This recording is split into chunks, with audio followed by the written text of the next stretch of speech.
ஹல்லேலூயா. கர்த்தராகிய இயேசு கிறிஸ்துவின் நாமத்தினாலே உங்களுக்கு என் வாழ்த்துதலை தெரிவித்துக் கொள்கிறேன். இது வாசிக்கலாம். சங்கீதங்களின் புஸ்தகம் 37ஆம் அதிகாரம் 28வது வசனத்தினுடைய முதல் பகுதி. சங்கீதம் 37:28. கர்த்தர் நியாயத்தை விரும்புகிறவர், அவர் தமது பரிசுத்த வான்களை கைவிடுவதில்லை. கர்த்தர் நியாயத்தை விரும்புகிறவர். இதன் அடிப்படையில் நம்ம தியானித்து கொண்டு வருகிறோம். இந்த நாளுடைய செய்தியின் தலைப்பு, உன் நடைகள் கர்த்தரால் உறுதிப்படுத்தப்படுவதாக. Let your steps be made firm by the Lord. எதன் அடிப்படையில் என்று சொன்னால், நல்ல மனுஷனுடைய நடைகள் கர்த்தரால் உறுதிப்படும், அவனுடைய வழியின் மேல் அவர் பிரியமாய் இருக்கிறார் என்று 23வது வசனத்தில் வாசிக்கிறோம். நியாயத்தை விரும்புகிற இந்த கர்த்தர் நல்ல மனுஷனுடைய நடைகளை உறுதிப்படுத்துகிறவராம், அவனுடைய வழிகளின் மேலே அவர் பிரியமாய் இருக்கிறாராம். அதன் அடிப்படையில் தான் இந்த தலைப்பு, உன் நடைகள் கர்த்தரால் உறுதிப்படுத்தப்படுவதாக. Let your steps be made firm by the Lord. கண்களை மூடி கர்த்தருக்கு முன்பாக நம்மை தாழ்த்துவோம். நம்முடைய நடைகள் உறுதிப்பட வேண்டும் என்று விரும்புகிறீர்களா? அப்படிதானே? இப்போ அர்த்தம் என்ன அப்படின்னா, நமக்கென்று வழிகளை கர்த்தர் வைத்திருக்கிறார். அந்த வழிகளிலே ஓடிக்கொண்டிருக்கிறோம். அந்த வழிகளிலே நாம் நடக்கிறதான காரியம்தான் நடைகள். வழி என்று சொன்னால் நமக்கென்று ஆண்டவர் நியமித்திருக்கிறதான வழி, அல்லது நாமே நமக்கு நியமித்து கொண்ட வழி. அப்போ அந்த வழியிலே நம்ம செல்லுகிறதற்கு பேர் தான் நடைகள். அப்போ அந்த நடைகள் உறுதிப்படுத்தப்பட வேண்டுமானால், கர்த்தர் நியமித்த, கர்த்தர் அங்கீகரித்திருக்கிற வழியாய் அது இருக்கும் பொழுது கர்த்தர் என்ன பண்ணுவார்? அதை உறுதிப்படுத்துவார். அப்படி தானே? இல்லை, ஆண்டவருக்கு பிரியமில்லாத ஒரு வழியை நான் தெரிந்து கொண்டு அதிலே நான் செல்கிறேன், ஆண்டவர் என்னுடைய நடைகளை உறுதிப்படுத்த வேண்டும் என்று சொன்னால் அர்த்தமே இல்லை. ஆனபடினாலே நம்முடைய நடைகள் உறுதிப்படுத்தப்பட வேண்டும் என்று நம்ம எல்லாருமே விரும்புகிறோம். அப்படியானால் நம்முடைய வழிகளை நாம் இந்த நாளில் பார்த்து, அது ஆண்டவருக்கு பிரியமாக இருக்கிறதா என்று சொல்லி நம்ம பார்த்து கொள்ள வேண்டும் என்பது தான் இந்த நாளுடைய செய்தியாக இருக்கிறது. கர்த்தருக்கு முன்பாக நம்மை தாழ்த்துவோம், ஒப்பு கொடுப்போம். எங்களை நேசிக்கிற எங்கள் பரிசுத்த பிதாவே, நீர் இந்த பூமியிலே மனிதனாக வெளிப்பட்டு, ஆண்டவரே, நீர் எப்படி ஒரு மனிதன் நடக்க வேண்டும், அவன் எப்படியாக வாழ வேண்டும் என்கிறதெல்லாம் கற்றுக் கொடுத்து, ஆண்டவரே, நீர் எங்களுக்கு முன்னோடி நபராக நீர் காணப்படுகிறீர்.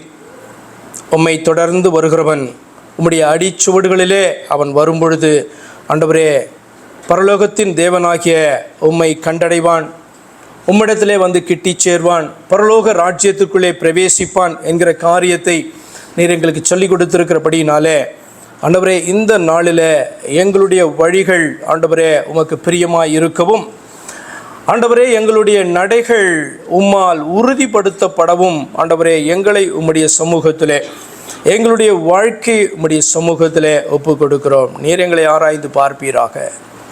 உமக்கு பிரியமானதாய் எங்களுடைய வழிகளும், ஆண்டவரே, எங்களுடைய நடைகளும் உம்மால் உறுதிப்படுத்தப்பட்டதாக அதிலே தொடர்ந்து செல்வதற்கு ஏதுவாய் காணப்படட்டும். கர்த்தராகிய இயேசு கிறிஸ்துவின் நாமத்தில் ஜெபிக்கிறேன், அருமை பிதாவே, ஆமென்.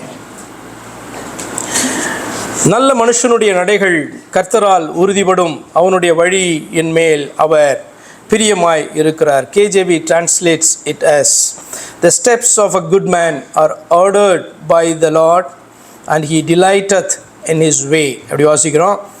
NIV translates it as, the Lord makes firm the steps of the one who delights in him என்று சொல்லி வாசிக்கிறோம்.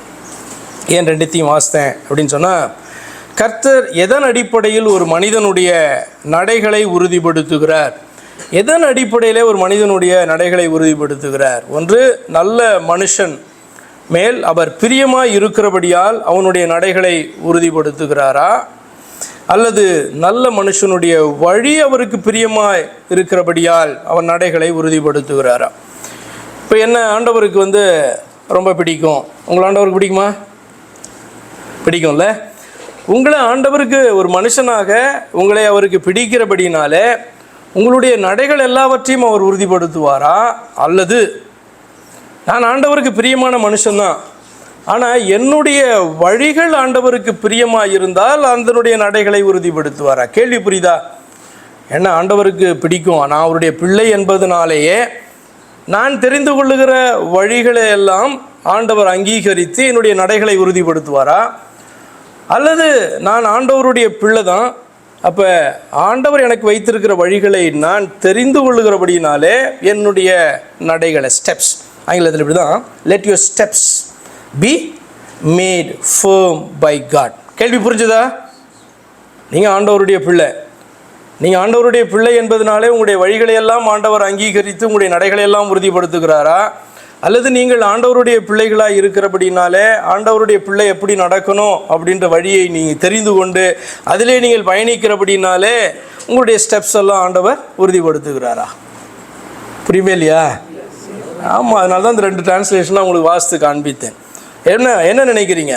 I strongly believe. நான் எப்படியாக அதை நினைக்கிறேன் என்று சொன்னால், நல்லவன எப்படி, ஆமாம், நல்ல மனுஷனாக மாற்றப்பட்டு இருக்கிறதான நம்முடைய வழிகள், அது ஆண்டவர் என்ன வழியை நியமித்திருக்கிறாரோ அந்த வழியிலே அது காணப்படுமானால் ஆண்டவர் அந்த வழியை என்ன பண்ணுறாரு? அங்கீகரிக்கிறார். இப்போ சுரேஷ் இருக்கிறாரு, ஆண்டவருடைய பிள்ளையாக மாற்றப்பட்டாச்சு. இப்போ மாற்றப்பட்டாயிற்று ஆனபடினாலே நான் எந்த வழியாவது தெரிந்து கொண்டு நான் ஓடுவேன். இந்த பணத்தை சம்பாதிக்கிறது திருட்டுத்தனமாகவும் சம்பாதிக்கலாம். ஆண்டவருடைய பிள்ளையை மாறியாச்சுல்ல. திருட்டுத்தனமாக சம்பாதிச்சாலும் அந்த வழியை ஆண்டவர் அங்கீகரித்து அவர் ஸ்டெப்ஸ் எல்லாம் உறுதிப்படுத்துவாரா? நடைகளெல்லாம் உறுதிப்படுத்துவாரா? நடைகள்னால் நீ அதை செயல்படுத்துகிற விதத்தை எல்லாம் உறுதிப்படுத்துவாரா? இல்லை, நம்ம பிள்ளை தான், ஆனால் இது சரியில்லை அப்படின்னு தடை பண்ணுவாரா? எப்படி நினைக்கிறீங்க? Okay, ways of man must be approved by God to have his steps made firm by God. நான் தேவனுடைய பிள்ளையாக மாறி இருக்கிறேன், ஆனபடினாலே என்னுடைய நடைகளை எல்லாம் உறுதிப்படுத்துவார் என்று அந்த வசனம் சொல்லவில்லை.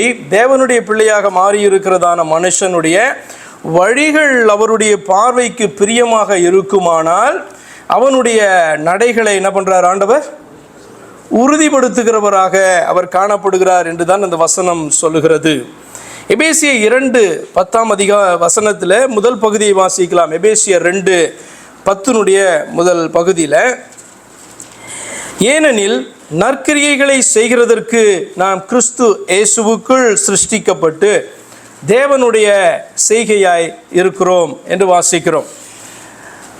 என்னால் நன்மையே செய்ய முடியாது, எல்லா மனுஷனும் பார்த்திங்கன்னா பாவியாக தானே காணப்படுறான், துன்மார்க்கில் தானே காணப்படுறான், எல்லா மனிதர்களுடைய சிந்தையும் மோசமாக தானே காணப்படுது, அப்படி என்று சொல்லிக்கொண்டு நான் நல்லவனாக வாழ மாட்டேன், கர்த்தருக்கு பிரியமாய் நடக்க மாட்டேன், அதெல்லாம் முடியாது என்று சொல்லி கொண்டு இருக்கக்கூடாது. என்ன வசனம் சொல்கிறது?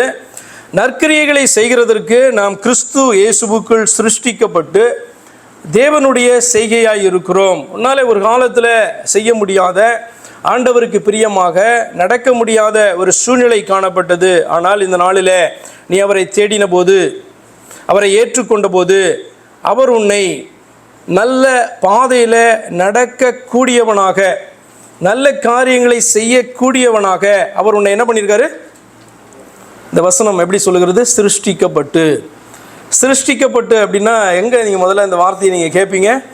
முதல்ல ஆண்டவர் ஆதாமை உண்டாக்கின பொழுது இந்த வார்த்தையை நீங்கள் கேள்விப்படுவீங்க. என்ன அப்படின்னா சிருஷ்டிக்கப்பட்டு. எத்தனை பேர் இட் வாஸ் அ கிரேட் மிராக்கிள்னு நினைக்கிறீங்க? ஆதாமை ஆண்டவர் உண்டு பண்ணினதான ஒரு காரியம் மிகப்பெரிய ஒரு அதிசயமான ஒரு காரியம் அப்படின்னு எத்தனை பேர் நினைக்கிறீங்க? இன்றைக்கி போய் நீங்கள் டாக்டர்ஸ்ட்டை கேட்டு பாருங்களா, உங்கள் கண்ணை பார்த்தீங்கன்னா அது அவ்வளோ அதிசயம் சொல்லுவாங்களா, சொல்ல மாட்டாங்களா? நம்முடைய சரீரத்தினுடைய ஒவ்வொரு அவயவங்களை குறித்து, கைகளை, கால்களை, விரல்களை, அப்படி தானே, ஒவ்வொரு அவயவங்களை குறித்து நீங்கள் பார்க்கும் பொழுது நீங்களே ஆராய்ந்து பார்த்தா கூட அது அவ்வளோ அதிசயமாக காணப்படும். இன்னும் அதை எக்ஸ்ப்ளோர் பண்ணிட்டு தான் இருக்குது மெடிக்கல் ஃபீல்டு. ஒன்று குறிச்சோம் இல்லையா? அவ்வளோ அதிசயம் தானே. இப்போ ஆதாம உண்டு பண்ணினதான காரியம், சிருஷ்டித்ததான காரியம் அதிசயம் என்று எத்தனை பேர் நம்புறீங்க? இல்லை சும்மா சைனா பொம்மை மாதிரி பண்ணிட்டாருன்னா அதிசயம் இல்லையா? அதில் ஒரு சந்தேகமே கிடையாது. ஆனால் நம்முடைய ரட்சிப்பை குறித்தும் அதே வார்த்தை தான் வேத வசனம் சொல்லுகிறது. என்னென்னா, கிறிஸ்து இயேசுவுக்குள் நம்ம ரட்சிப்பை குறித்து அப்படி யோசிக்க மாட்டோம்ல.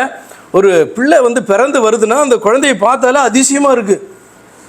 அம்மா வயிற்றுலேருந்து ஒரு பிள்ளை பார்த்திங்கன்னா உருவாகி அது டெலிவரி ஆன பிறகு அந்த பிள்ளையை பார்க்கும்போது அதிசயம், கையில் தூக்கிட்டு அதிசயம் அப்படின்ட்டு பார்த்திங்கன்னா நம்ம பார்க்குறோம், ஆச்சரியப்படுகிறோம் அல்லவா?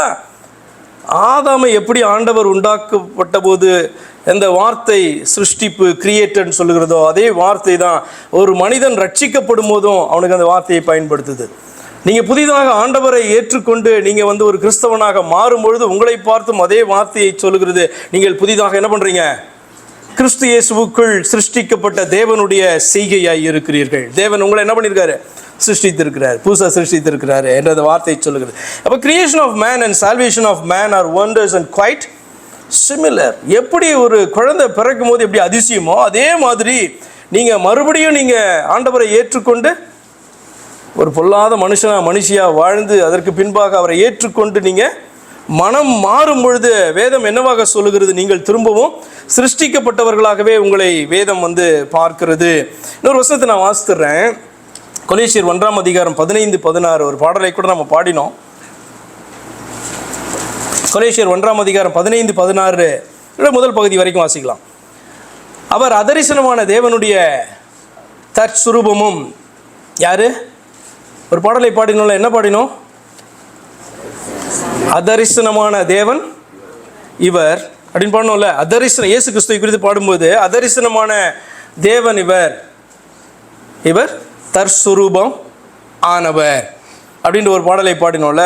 இந்த வசனத்திலிருந்து தான் அந்த பாடலை என்ன பண்ணியிருக்காங்க? பாடினாங்க. அப்போ என்ன சொல்லுகிறது? அவர் அதரிசனமான இயேசு கிறிஸ்து அதரிசனமான தேவனுடைய தற்சுரூபமும் சர்வ சிருஷ்டிக்கும் முந்தின பேருமானவர். ஏனென்றால் அவருக்குள் சகலமும் சிருஷ்டிக்கப்பட்டது. அந்த முதல் சிருஷ்டிப்பு என்று சொல்லுகிறதான காரியமும் எல்லாமே கிறிஸ்து இயேசுவுக்குள் சிருஷ்டிக்கப்பட்டது என்று வாசிக்கிறோம். அதற்கு பின்பாக எபேசியர் 2ஆம் அதிகாரத்தில் வாசிக்கிறோம், நம்முடைய ரட்சிப்பை குறித்து நற்கிரியைகளை செய்கிறதற்கு நாம் கிறிஸ்து இயேசுவுக்குள் சிருஷ்டிக்கப்பட்டு தேவனுடைய செய்கையாக இருக்கிறோம். அப்போ கிறிஸ்து இயேசுவுக்குள் சிருஷ்டிக்கப்பட்டோம். தேவனை விட்டு தூரமாய் போனோம், வழி விலகினோம், விழுந்து போனோம்.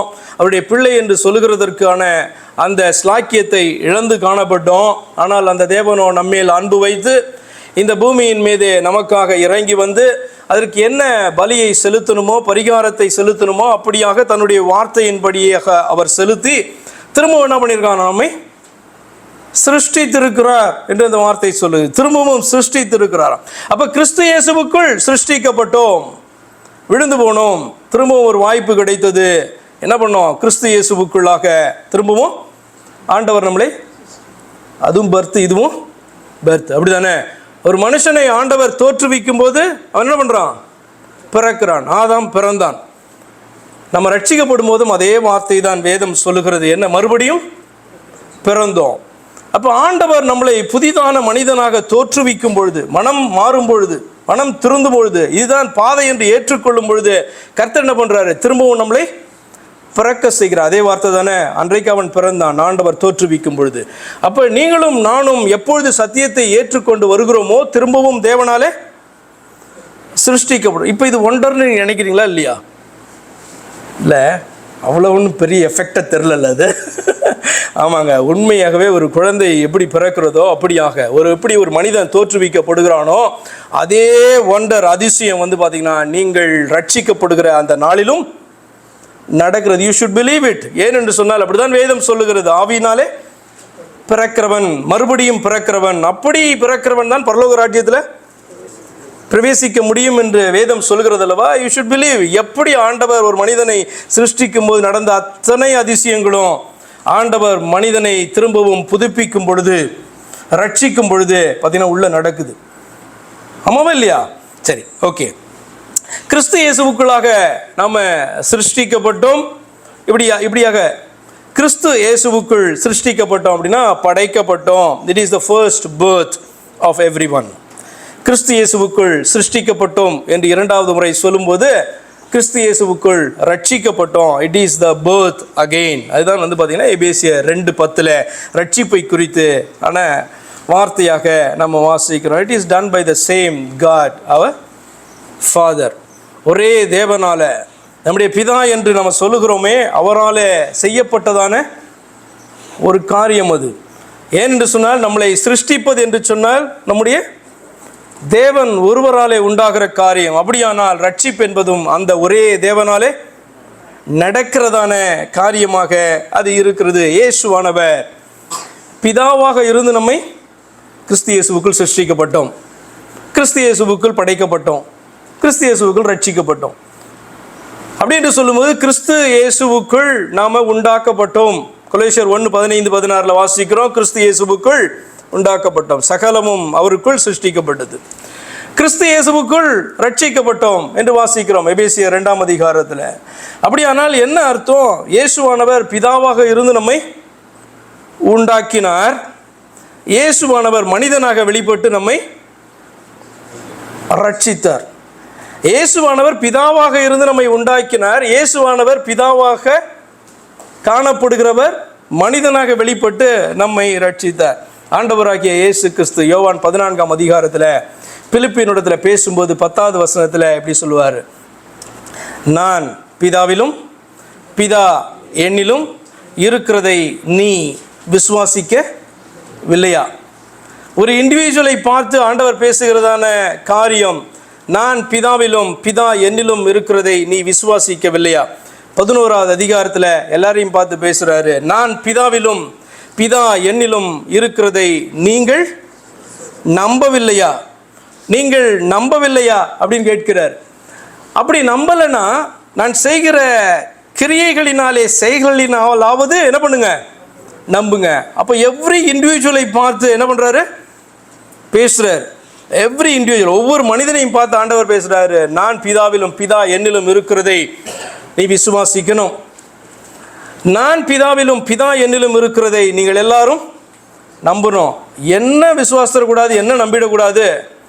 பிதா என்கிற தேவன் இயேசு கிறிஸ்துவிலிருந்து மாறுபட்ட வேறொரு நபர் என்று சொல்லி மாத்திரம் விசுவாசிச்சிடவும் கூடாது, நம்பிடவும் கூடாது என்பதை ஆண்டவர் சொல்லிக் கொடுக்கிறார். இதுதான் பார்த்தீங்கன்னா சிருஷ்டிப்பிலையும் ரட்சிப்பிலையும் ஆண்டவர் வெளிப்படுத்தின காரியம்.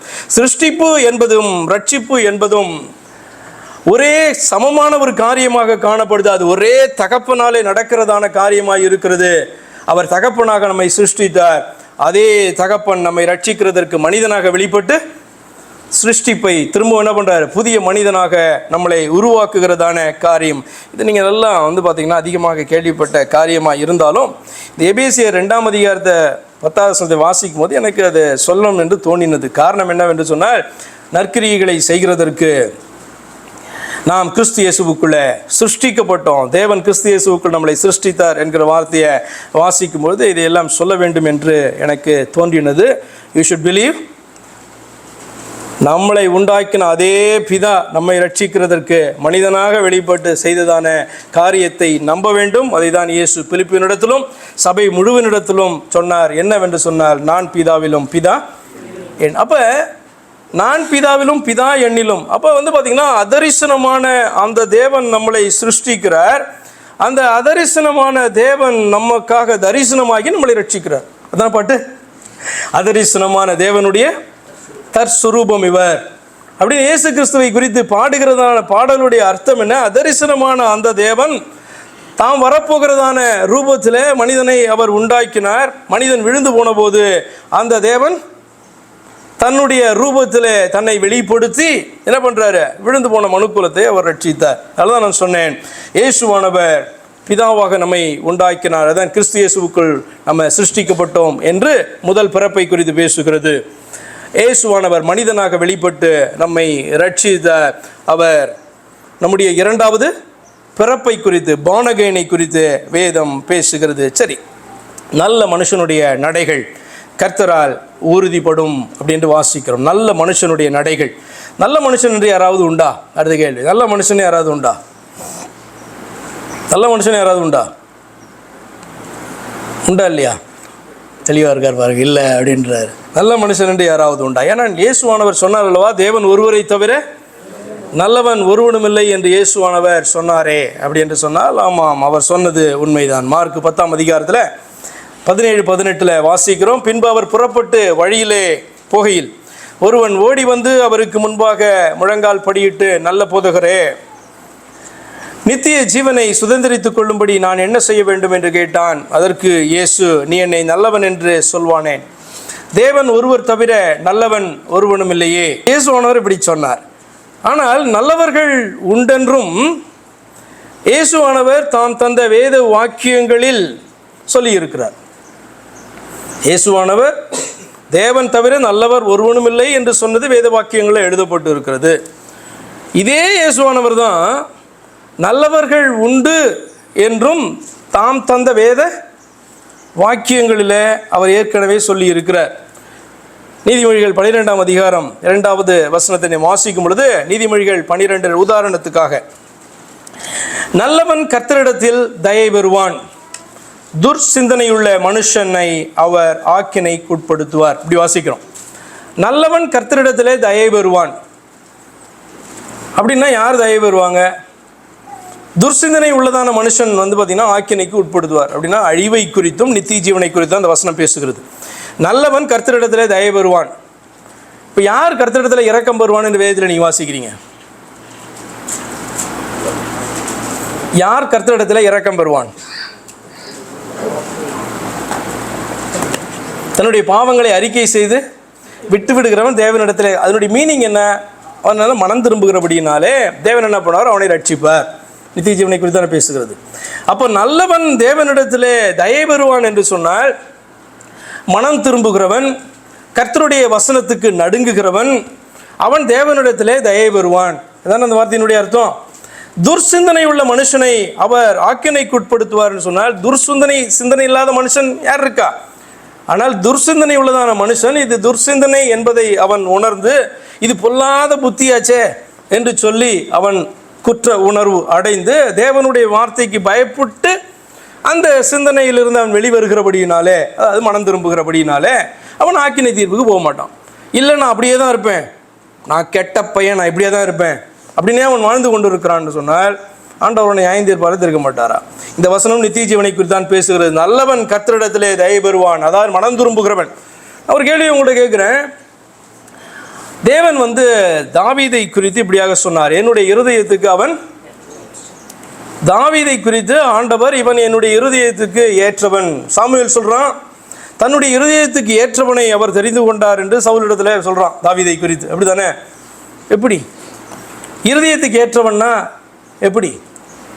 தாவீது அவருடைய இருதயத்துக்கு ஏற்றதான மனிதன், தேவனுடைய இருதயத்துக்கு பிரியமில்லாத காரியத்தை செய்ததை நீங்கள் வேதத்தில் வாசிக்கிறீங்க. அப்படிதானே?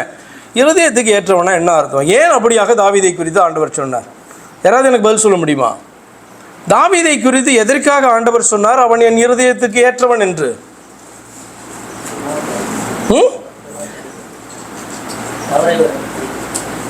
ஏன் இருதயத்துக்கு ஏற்றவன் என்று சொன்னால், ஆண்டவர் அவனுடைய குற்றத்தை அவனுக்கு உணர்த்தும் போது அவன் அந்த வார்த்தைக்கு நடுங்கி மனம் திரும்புகிறதான தன்னை தாழ்த்துகிற ஒரு மனுஷன்.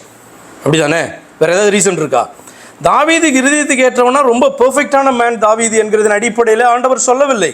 எதன் அடிப்படையில் சொல்லுகிறார் என்று சொன்னால், அவனும் ஒரு பாடுள்ள மனுஷன்தான். ஆனால் நான் அவனோடு கூட பேசும் பொழுது, நான் அவனுக்கு உணர்த்தும் போது அவன் என்னுடைய வசனத்துக்கு நடுங்குகிற மனுஷனாக இருப்பான். அவன் தன்னை தாழ்த்துகிற மனுஷனாக இருப்பான். அப்போ தன்னை தாழ்த்துகிற, ஆண்டவருடைய வசனத்துக்கு நடுங்குகிற ஒரு மனுஷனை குறித்து ஆண்டவர் எவனமாய் சாட்சி கொடுக்கிறார்?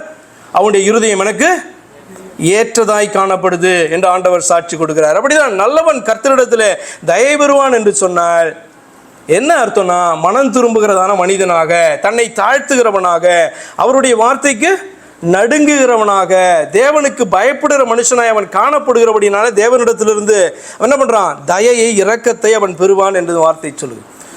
அப்படியானால் இயேசுவானவர் சொன்னார் அல்லவா, நல்லவன் ஒருவனும் இல்லை, ஆனால் இந்த பூமியில் நல்லவன்கள் உண்டு, அவர்கள் கர்த்தரிடத்தில் இரக்கம் பெறுவார்கள் என்று இயேசுவானவர் தானே சொன்னார் இல்லையா? உடனே ஒரு கேள்வி வரலாம், இயேசுவானவர் இந்த வேத புத்தகத்தை தந்தாரா? ஒரு கேள்வி வருமா இல்லையா? இயேசுவானவர் அந்த வேத புத்தகத்தை தந்தார். வேத புத்தகம் இப்படி சொல்கிறது இல்லை, தேவ ஆவியானவர் தேவ மனிதர்களை ஏவினபடினாலே அவர்கள் என்ன பண்ணாங்க? எழுதினார்கள் அப்படின்னு எழுதப்பட்டிருக்கு. அப்படி நீங்கள் சொல்லலாம். இயேசுவானவர் இப்போ தானே 2000 வருஷத்துக்கு முன்னாடி தான் வந்தார். வேத புத்தகம் அப்போ அதுக்கு முன்பாக இருந்தே இருக்கிறதே. அப்போ இயேசுவானவர் எங்கே இருந்தார் அப்படின்னு கேள்வி வரலாம் அல்லவா? நான் திரும்பவும் சொல்லுகிறேன், இந்த வேத புத்தகத்தை தந்தவர் யாரு? இயேசுவானவர் தான். உங்களுக்கு அதில் சந்தேகம் இருந்ததுன்னா I have a question for you. ரட்சிக்கவும் அழிக்கவும் வல்லவர் யார் என்று நீங்கள் நினைக்கிறீர்கள்? ரட்சிக்கவும் அழிக்கவும் வல்லவர் இயேசு கிறிஸ்து என்று நீங்கள் சொல்லுவீர்களானால், இந்த வேத புத்தகத்தை தந்தவரும் அவர் தான். ஆதியாகம புத்தகத்திலிருந்து எல்லாவற்றையும் தந்தவர் அவர்தான். ஏனென்று சொன்னால் இப்படி வாசிக்கிறோம். யாக்கோபு 4:12 முதல் பகுதியில், யாக்கோபு 4ஆம் அதிகாரம் 12வது முதல் பகுதியில் இப்படி வாசிக்கிறோம். நியாய பிரமாணத்தை கட்டளையிடுகிறவர் எத்தனை பேர் சேர்ந்து நியாய பிரமாணத்தை கொடுத்தாங்க? ஒருவர் தான் கொடுத்தார். ஒரே தேவன் தான் நியாய பிரமாணத்தை என்ன பண்ணுறாரு? கட்டளை இட்டார். அவரே ரட்சிக்கவும் அழிக்கவும் உள்ளவர். யார் இந்த வேத புத்தகத்தை கொடுத்தாரோ, யார் கட்டளைகளை கொடுத்தாரோ, அவர் தான் என்ன பண்ண முடியுமா? உங்களுடைய ரட்சிப்பை குறித்து பேசிட்டு இருக்க, நித்திய ஜீவனை குறித்து இவ்வளோ கூலாக உட்கார்ந்துட்டு இருக்கிறீங்க. இந்த வேத புத்தகத்தை ஒருவர் கொடுத்தார் என்று நீங்கள் நம்ப வேண்டும். இந்த நியாய பிரமாணத்தை கொடுத்தவர் ஒருவரே என்று சொல்லி நம்ப வேண்டும். அப்படிப்பட்ட அந்த ஒருவர் தான் என்ன பண்ண முடியும்? நம்மளை ரட்சிக்கவும் அழிக்கவும். அப்படியானால் அவருடைய வார்த்தையை கேட்டு மனம் திரும்பாதபடி இருக்கிறதான மனிதனை கடைசி நாளிலே அழிக்கவும் வல்லவர் ஒருவர் உண்டானார். அது யார் என்று சொன்னால், இந்த வேத புத்தகத்தை, அதாவது நியாயப்பிரமாணத்தை கட்டளையிட்ட கொடுத்த எத்தனை பேர்? ஒருவரே. அவர் யார் என்று சொன்னால் இயேசு கிறிஸ்து. ஏனென்று சொன்னால், உங்களுக்கு யார் தான் ரட்சிக்கணும்? உங்களை சிருஷ்டிக்கணும் அப்படின்னு சொன்னாலும் இயேசுவானவர் தான் என்ன பண்ணணும்? பிதாவாக உங்களை சிருஷ்டிக்க வேண்டும். இயேசுவானவர் தான் உங்களை என்ன பண்ணணும்? மனிதனாக வெளிப்பட்டு உங்களை ரட்சிக்கவும் வேண்டும். இல்லை, இந்த ரட்சிப்பின் பாதையை நான் ஏற்றுக்கொள்ள மாட்டேன், ஒருவரால்லாம் என்னை ரட்சிக்க முடியாது அப்படி நீங்கள் சொல்லுவீர்கள். ஆனால் என்ன பிரச்சனை? உங்களை ரட்சிக்கவும் அழிக்கவும் வல்லவர் என்று சொன்னால், யார் ஏற்றுக்கொள்கிறார்களோ அவர்களை ரட்சிக்கவும், யார் ஏற்றுக்கொள்ள மாட்டார்களோ அவர்களை அழிக்கவும் வல்லவராய் இருக்கிறார். அப்படியானால் இந்த வேத புத்தகத்தை கொடுத்தது யாரு? இயேசு கிறிஸ்து என்கிற ஒருவர் தான். அவருடைய பேர் தான் தெரியாது பழைய ஏற்பாட்டில் உங்களுக்கு. ஆனால் அவர் எப்படி தெரியும்? பழைய ஏற்பாட்டில் எங்களுடைய தேவன், எங்களுடைய கர்த்தர், எங்களுடைய பிதா அப்படின்னு தெரியுமில்ல. அவர் தான் வந்து பார்த்தீங்கன்னா உங்களை ரட்சிக்கிறதுக்கு மனுஷனை வெளிப்பட்டார். அவர் பேர் தான் என்ன? இயேசு கிறிஸ்து. அதனால தான் அவரை கர்த்தர் என்று நம்ம சொல்லுகிறோம். அவருடைய வருகைக்காக காத்திருக்கிறோம், அவரை ஆராதிக்க கூடியிருக்கிறோம். வந்தால் பாட்டு வேற பாடுறோம். என்ன அதரிசனமான தேவன் இவர், தற்ஸ்வரூபம் ஆனவர் இவர். அப்படி என்றால் அதரிசனமான காணக்கூடாததான அந்த தேவன் என்னை ரட்சிக்கிறதற்கு தன்னை காண்பித்தார். எப்படி காண்பித்தார்? மனுஷனாக காண்பித்தார் அப்படின்ற அர்த்தம். சரி, தேவனை தவிர நல்லவன் இல்லை என்று இயேசுவானவர் சொன்னதனுடைய அர்த்தம் என்ன? உங்களுக்கு நிறைய பேருக்கு தெரியும். இப்போ நான் பழைய ஏற்பாட்டிலேருந்து 2 வசனங்களை நான் உங்களுக்கு வாசித்து காண்பிக்கிறேன். அதன் அடிப்படையிலே உங்களுக்கு தெரியும் நல்லவன் வேற ஒருவனும் கிடையாது தேவனை தவிர அப்படின்ட்டு அவர் சொல்லுகிறதனுடைய கருத்தனை. ஏன்னா நம்ம நல்லவன் ஒருத்தனை சொல்கிறதுக்கும் தேவன் வந்து நல்லவன் அப்படின்னு பார்க்கிறதுக்கும் வித்தியாசத்தை நீங்கள் புரிந்து கொள்ள வேண்டும். மீகா எழுதின தீர்க்கதரிசன புஸ்தகம் 7ஆம் அதிகாரம் 3-4 வசனங்களை வாசிக்கலாம். மீகா 7:3-4. பொல்லாப்பு செய்ய அவர்கள் 2 கைகளும் நன்றாய் கூடும். அதிபதி கொடு என்கிறான், நியாயாதிபதி கைக்கூலி கேட்கிறான். பெரியவன் தன் துராசையை தெரிவிக்கிறான். இவ்விதமாக புரட்டுகிறார்கள். என்னதை புரட்டுகிறார்கள்? தேவனுடைய பாதையை, தேவனுடைய நீதியை, தேவனுடைய விருப்பத்தை, எதற்காய் தேவன் இப்படி ஏற்படுத்தி வைத்திருக்கிறார் என்கிற காரியத்தை புரட்டுகிறார்கள். அவர்களில் நல்லவன் முட்செடிக்கு ஒத்தவன், செம்மையானவன் நெரிஞ்சலை பார்க்கிலும் கடும் கூர்மையானவன். உன் காவற்காரர் அறிவித்த உன் தண்டனையின் நாள் வருகிறது, இப்போதே அவர்களுக்கு கலக்கம் உண்டு. இதில் நீங்கள் வாசிக்கிறீங்க, அவர்களில் நல்லவன் முட்செடிக்கு ஒத்தவன், செம்மையானவன் நெரிஞ்சலை பார்க்கிலும் கடும் கூர். அப்போ மனிதர்கள் ஒருத்தனை நல்லவன் அப்படின்னு சொல்கிறாங்கல்ல, இது வந்து பார்த்தீங்க அப்படின்னா உண்மையிலே வந்து பார்த்தீங்கன்னா மற்றவர்களை பார்க்கலாம் ஒருவேளை நல்லவனாக இருக்கலாம். ஆனால் தேவன் நல்லவர் என்கிறதான அந்த காரியத்தில் அவனை போய் என்ன பண்ண முடியாது? சமமாக வைக்க முடியாது. அர்த்தம் என்ன? தேவன் என்கிற ஸ்தானத்தில் அவனை கொண்டு போய் வைக்க முடியாது. புரியலன்னா இப்படி நான் எக்ஸ்பிளைன் பண்ணுறேன். இன்றைக்கி நீங்கள் எல்லா இடங்களிலும் வந்து பார்த்திங்கன்னா நீங்கள் என்ன பண்ணணும்? பரிதானம், அதாவது லஞ்சமெல்லாம் தான் கொடுத்து என்ன பண்ணணும்? நீங்கள் காரியங்களை சாதிக்கக்கூடியதான நிலை வந்து கரப்டட் கண்ட்ரீஸில், நம்ம தேசத்தில் நிறையாவே என்ன பண்ணலாம் பார்க்கலாம். இப்படி நீங்கள் கேள்விப்பட்டிருக்கீங்களா?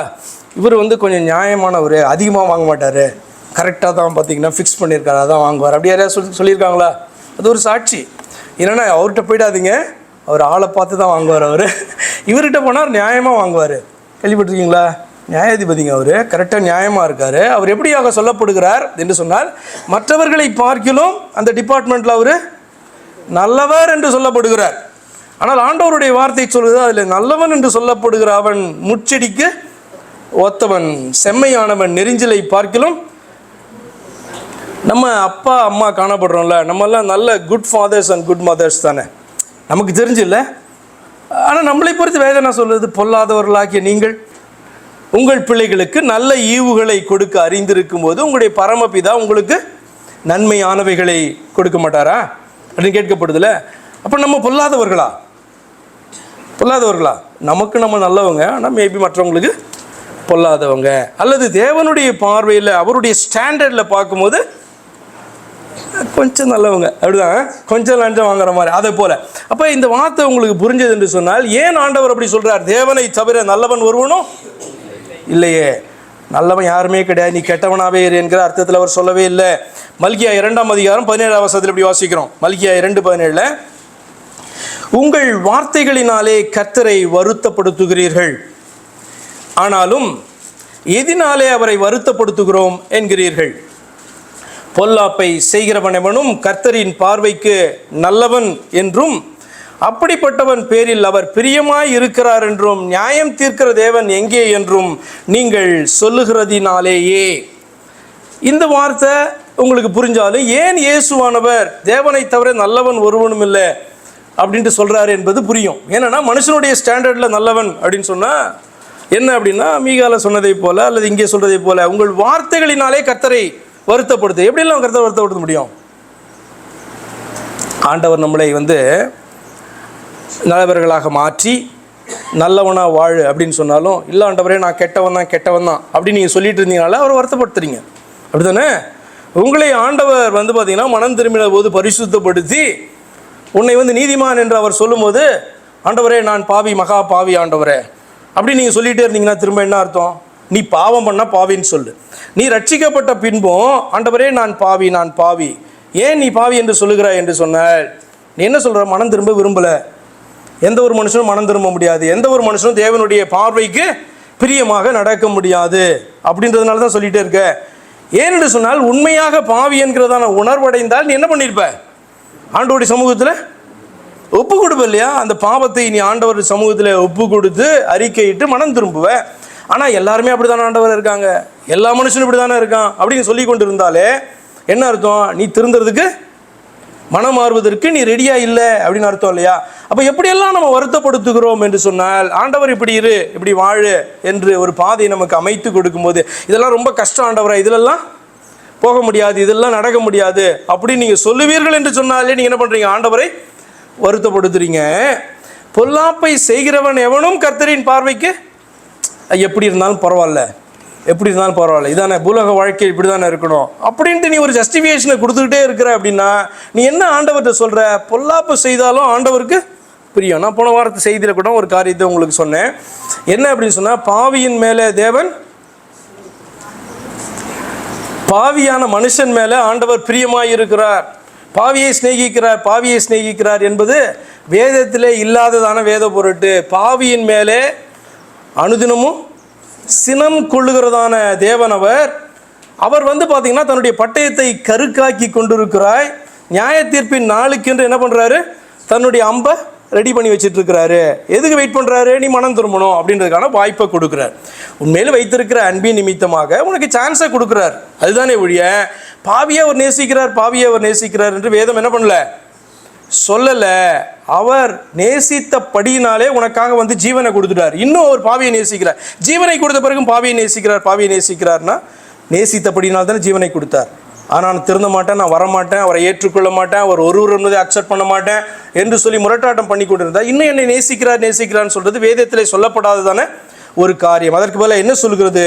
அவரை தள்ளுகிறவன், மறுதொலிக்கிறவனை குறித்து அவன் மேலே சினம் கொள்ளுகிற தேவனாய் இருக்கிறார். அது போலதான் பொல்லாப்பை செய்கிறவனவனும் கர்த்தரின் பார்வைக்கு நல்லவன் அப்படின்னு சொல்லுகிறபடியினாலே அப்படின்னு சொல்லப்பட்டிருக்கு. அப்படிப்பட்டவன் மேலே அவர் பிரியமாய் இருக்கிறார் என்றும், நியாயம் செய்கிற தேவன் எங்கே என்றும் நீங்கள் சொல்லுகிறதுனாலேயே. அப்படின்னா நீங்கள் அப்படி எண்ணுகிறதுனாலேயே. சில நேரத்தில் சொல்ல மாட்டோம், ஆனால் உள்ளத்தில் அப்படி எண்ணுவோம் பாருங்க. அது தேவனை வருத்தப்படுத்துகிற ஒரு காரியமாய் இருக்கிறதாம். அப்போ நல்லவன் யாருமே கிடையாதுன்னு ஆண்டவர் சொல்லுகிற வார்த்தையினுடைய அர்த்தம் என்ன? எனக்கு ஈக்குவலா, எனக்கு சமமா இந்த பூமியில் அப்படிப்பட்ட ஒருவன் கிடையாது. அதாவது அப்படிப்பட்ட ஒரு தேவன் கிடையாது. இயேசுவானவர் சொல்லுகிறவருடைய கருத்தை நீ முக்கியமாய் புரிந்து கொள்ள வேண்டும். நீ என்னை நல்லவன்னு சொல்லணும்னா என்ன சொல்லணும்? பரலோகத்தின் பிதா என்று என்னை சொல்ல வேண்டும், அப்படித்தானே? நல்ல போதுகிறேன் அவர்கிட்ட வந்து சொல்லும் போது நீ என்னை ஏன் நல்லவன் சொல்கிற? பரலோகத்தில் இருக்கிற தேவனை அன்றி ஒருவன் நல்லவன் இல்லை. அப்படியானாலும் இவன் என்ன பண்ணணும்? உடனே இவர் தான் பரலோகத்தின் தேவன் போல, அப்போ இவரை நல்லவன் என்று சொல்ல வேண்டுமானால் நான் இவர் தான் பரலோகத்தின் தேவன் என்று சொல்ல வேண்டும். அப்படி இந்த பூமியில் நிறைய பேர் நம்ம நல்லவன் சொல்கிறோம், ஆனால் பரலோகத்தின் தேவன் என்கிற அர்த்தத்தில் சொல்லலையே. என்ன அர்த்தத்தில் சொல்கிறோம்? அவன் நீதிமானாக இருக்கிறான், நியாயம் செய்கிறவனாக இருக்கிறான், கர்த்தர் மேலே பிரியமாக இருக்கிறான், அவனுடைய வசனத்துக்கு நடுங்குகிறான், கர்த்தர் அவனோடு கூட பேசினால் மனம் திரும்புகிறவனாக இருக்கிறான், கர்த்தருடைய வார்த்தைக்கு அவன் தன்னை தாழ்த்துகிறவனாக இருக்கிறான். அவனை பார்த்து நீங்கள் நல்லவன் தானே சொல்லணும், அவனை பார்த்து நீதிமான் தானே சொல்லணும், ஆண்டவருக்கு பிரியமான வழியை தெரிந்து கொண்டவன் என்று தானே சொல்லணும். இல்லை அவனும் அயோக்கியன் அப்படின்னு சொல்லுவீங்க, அது தவறான ஜட்ஜ்மெண்ட் இல்லையா? அப்போ அதன் அர்த்தத்தில் தான் ஆண்டவர் சொன்னார். இன்னும் சில வசனத்தை நான் வாசிக்கிறேன். ஒருவரையும் நல்லவன் என்று சொல்லக்கூடாது, அப்படி எண்ணக்கூடாது என்று இயேசுவானவர் சொன்னாரா அப்படின்னு சொன்னால் நிச்சயமாக இல்லை. மத்தேயு 23ஆம் அதிகாரம் 9வது வசனத்தில் இப்படி வாசிக்கிறோம். மத்தேயு 23ஆம் அதிகாரம் 9வது வசனத்தில், பூமியிலே ஒருவனையும் உங்கள் பிதா என்று சொல்லாதிருங்கள், பரலோகத்தில் இருக்கிற ஒருவரே உங்களுக்கு பிதாவாக இருக்கிறார் என்று இயேசுவானவர் சொன்னார். இந்த பூமியிலே நம்ம ஒருவரையும் பிதா என்று சொல்லுவதில்லையா? சொல்கிறோம்ல, சொல்லாமல் இருக்க முடியுமா? நிச்சயமாக சொல்ல வேண்டும். ஏனென்று சொன்னால் நம்மளை பெற்றெடுத்ததான தகப்பனை நம்ம பிதான்னா அப்பான்னு தான் சொல்லுவோம் இல்லையா? அப்போ அப்படியான அர்த்தத்தில் ஆண்டவராகிய இயேசு கிறிஸ்து சொல்லவில்லை, பூமியிலே ஒருவனையும் உங்கள் பிதா என்று சொல்லாதிருங்கள், பரலோகத்தில் இருக்கிற ஒருவரே உங்களுக்கு பிதாவாக இருக்கிறார் என்று சொன்னார். பரலோகத்தில் என்ன அர்த்தம்? இது பரலோகத்தில் தேவன் என்று ஒருவரே உண்டு. முதலாவது என்ன தான்? பரலோகத்தில் தேவன் என்று ஒருவரே உண்டு, அவரை தவிர தேவன் என்று வேறொருவர். அதுதாங்க அதில் டீச்சிங்கு. இந்த பூலோகத்திலே ஒருவனையும் பிதா என்று சொல்லாதிருங்கள், பரலோகத்தில் இருக்கிற ஒருவரே உங்களுக்கு பிதாவாக இருக்கிறார் என்று சொன்னால் பரலோகத்திலே ஒரே ஒரு தேவன் தான் உண்டு, அல்லது தேவன் என்கிற ஸ்தானத்திலே ஒருவரே உண்டு, அவரை தவிர தேவன் என்று வேறொருவர் இல்லை. அடுத்த கேள்வி, பரலோகத்தில் தேவனாக இருப்பது யார்? பரலோகத்தில் தேவனாக இருப்பது யார்? பரலோகத்தில் பிதாவாக இருப்பது யார்? ரொம்ப சிம்பிள். ரெஃபர் தி வேர்சஸ். அப்புறமா போய் வாசித்து பார்த்துக்கோங்க. மத்தேயு 1ஆம் அதிகாரம் 23வது வசனத்திலே இப்படி வாசிக்கிறோம். பரலோகத்திலே தேவனாய் இருக்கிறவர், அதரிசனமாய் இருக்கிறவர், காணக்கூடாதவர், கண்டிராதவர், சேரக்கூடா ஒளியிலே வாசம் பண்ணுகிறதான நம்மளை உண்டாக்கின அந்த தெய்வம் இந்த பூமியில் மனிதனை ரட்சிக்கிறதற்கு மனிதனாக வெளிப்பட்ட போது இப்படியாக சொல்லப்பட்டது. என்ன? இம்மானுவேல், எங்கள் பரலோகத்தின் தெய்வம் எங்கள் நடுவில் இப்போ வந்துட்டாரு, எங்களோடு கூட இருக்கும்படியாக இறங்கி வந்திருக்கிறாரு அப்படி என்று சொல்லி மத்தேயு 1:23 சொல்லப்பட்டிருக்கும். பரலோகத்தின் தேவன் எங்கள் நடுவில் எங்களை ரட்சிக்கிறதற்கு அவர் இறங்கி வந்திருக்கிறார். அதான் இம்மானுவேல் என்கிறதான வார்த்தையினுடைய அர்த்தம், தேவன் நம்மோடு இருக்கிறார் என்று சொல்லப்பட்டது. யோவான் 3:13 ஆண்டவராகிய இயேசுக்கு என்ன பண்ணுறாரு? இந்த குழந்தை பார்த்திங்கன்னா இந்த மனிதனாக வெளிப்பட்ட போது, பாலகனாக காணப்பட்ட போது இயேசு என்று பெயரிடுவாயாக, இவர் தான் இம்மானுவேல் என்று சொல்லப்பட்டது. இந்த குழந்தை என்ன பண்ணுது? வளர்ந்து ஒரு வாலிபனாகி என்ன பண்ணுறாரு? நின்று சத்தியத்தை பேசுகிறார், தேவன் யார் என்பதை குறித்த சாட்சியை அறிவிக்கிறார்.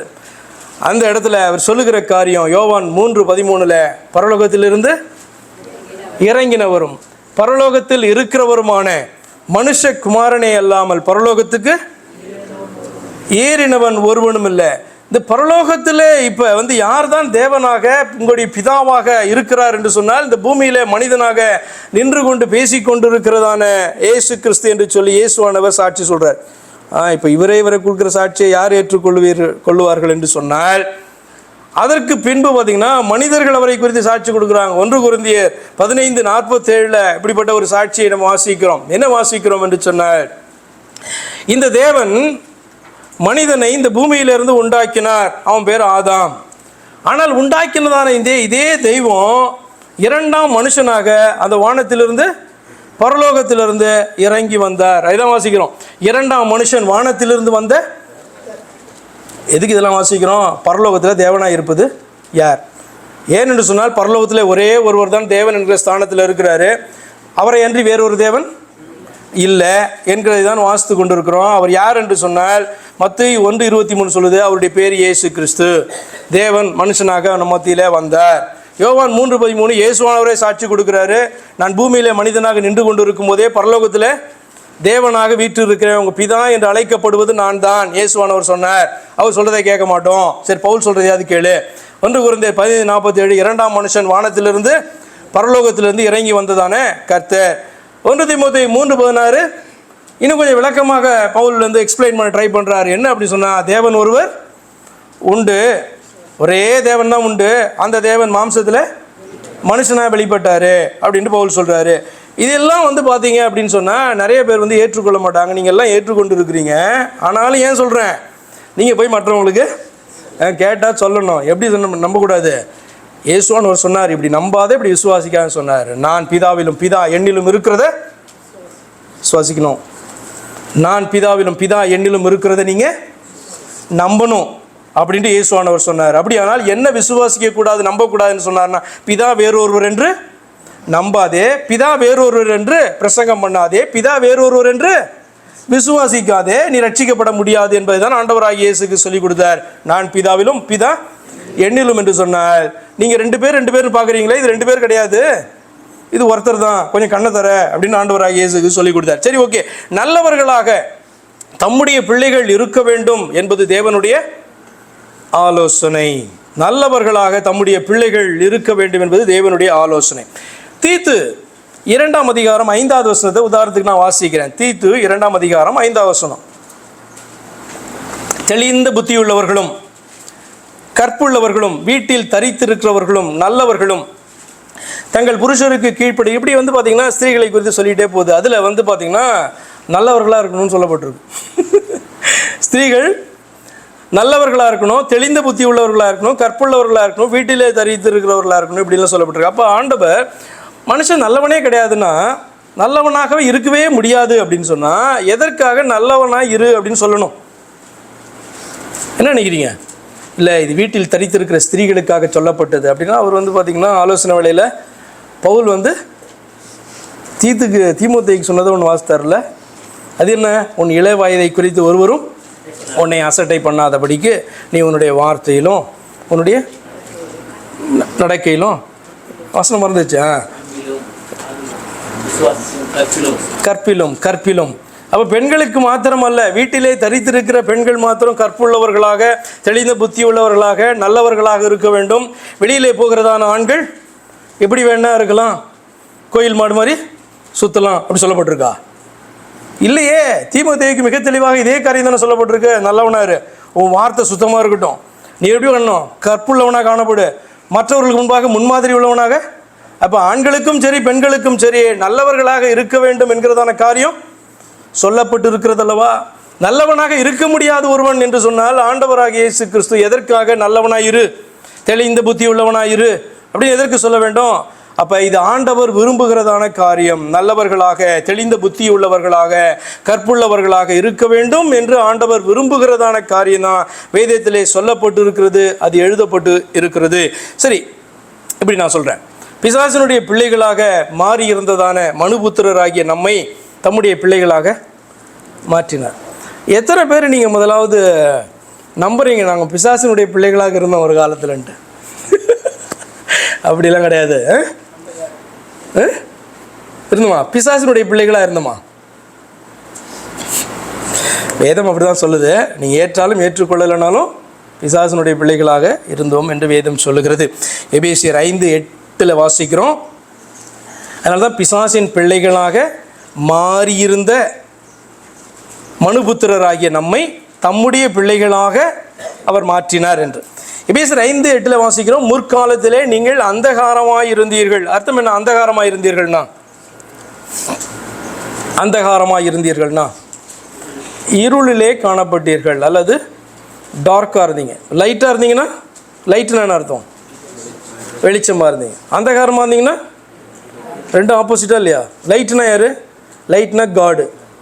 அந்த காடு வந்து சொன்னார், I am the light of this world. நம்மளை பார்த்து சொன்னார், நீங்கள் தான் அந்த உலகத்துக்கு வெளிச்சமாக இருக்கிறீங்க. அப்படி தானே? அப்போ அந்த லைட்டுக்கு ஆப்போசிட்டு பிசாசு. இது உண்மை, இது பொய், இது சத்தியம், இதுனா சத்திய புரட்டு. அப்போ நாம் எப்படி காணப்பட்டோமா? முற்காலத்தில் இது யாருக்கு எழுதப்பட்டிருக்கு? எபேசு சபைக்கு எழுதப்படுது. எபேசு சபையை பார்த்து சொல்லுவோம், முற்காலத்தில் நீங்கள் அந்தகாரமாக இருந்தீர்கள், இப்பொழுதோ கர்த்தருக்குள் வெளிச்சமாய் இருக்கிறீர்கள், வெளிச்சத்தின் பிள்ளைகளாய் நடந்து கொள்ளுங்க. அப்போ இந்த வசனத்தில் என்ன புரிஞ்சுக்கிறீங்க? வெளிச்சத்தின் பிள்ளைகளாக இப்பொழுது இருக்கிறோம் என்றால் அதற்கு முன்பாக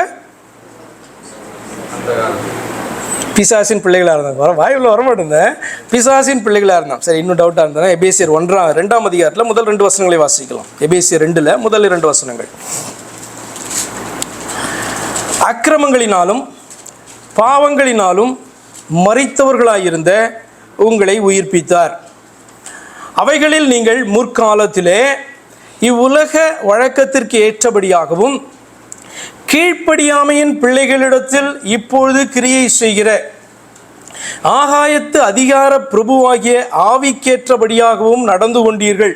இதுவும் பார்த்தீங்கன்னா ரட்சிக்கப்பட்ட மனுஷனிடத்தில் அவனுடைய முந்தைய நிலையை குறித்து விளக்கப்படுகிறது. என்ன விளக்கப்படுகிறதுனா, முற்காலத்தில் இவ்வுலக வழக்கத்தின்படி கீழ்ப்படியாமையினுடைய பிள்ளைகள்கிட்ட, அதாவது எத்தனை தர வசனத்தை சொன்னாலும் நான் அந்த வசனத்துக்கு பயப்பட மாட்டேன், அந்த வசனத்துக்கு நான் கீழ்ப்படிய மாட்டேன், ஐ சோஸ் டு டிசோபே அப்படின்னு காணப்படுகிறவர்களை குறித்து வேதம் என்ன சொல்லுகிறது என்று சொன்னால், உங்களுக்கு பிரியமாக இருந்தாலும் பிரியமாக இல்லைனாலும் ஒரு வார்த்தையை நான் சொல்கிறேன், கீழ்ப்படியாமையின் பிள்ளை அப்படின்னு சொல்லுகிறது.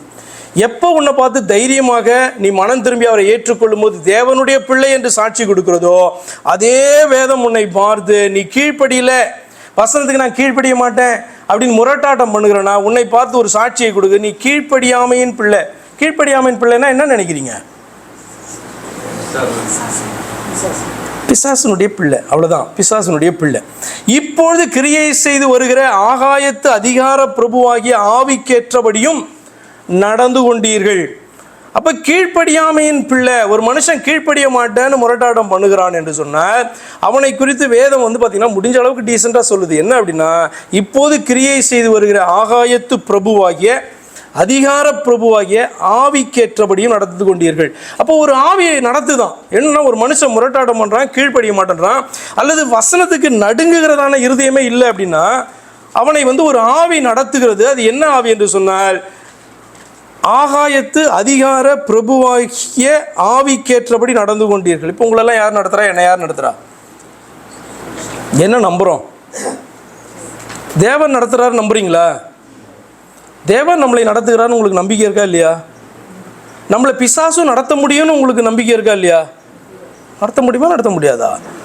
தேவனுடைய வார்த்தைகளுக்கு கீழ்ப்படிந்து நடந்தீங்கன்னா தேவன் உங்களை நடத்துகிறார்.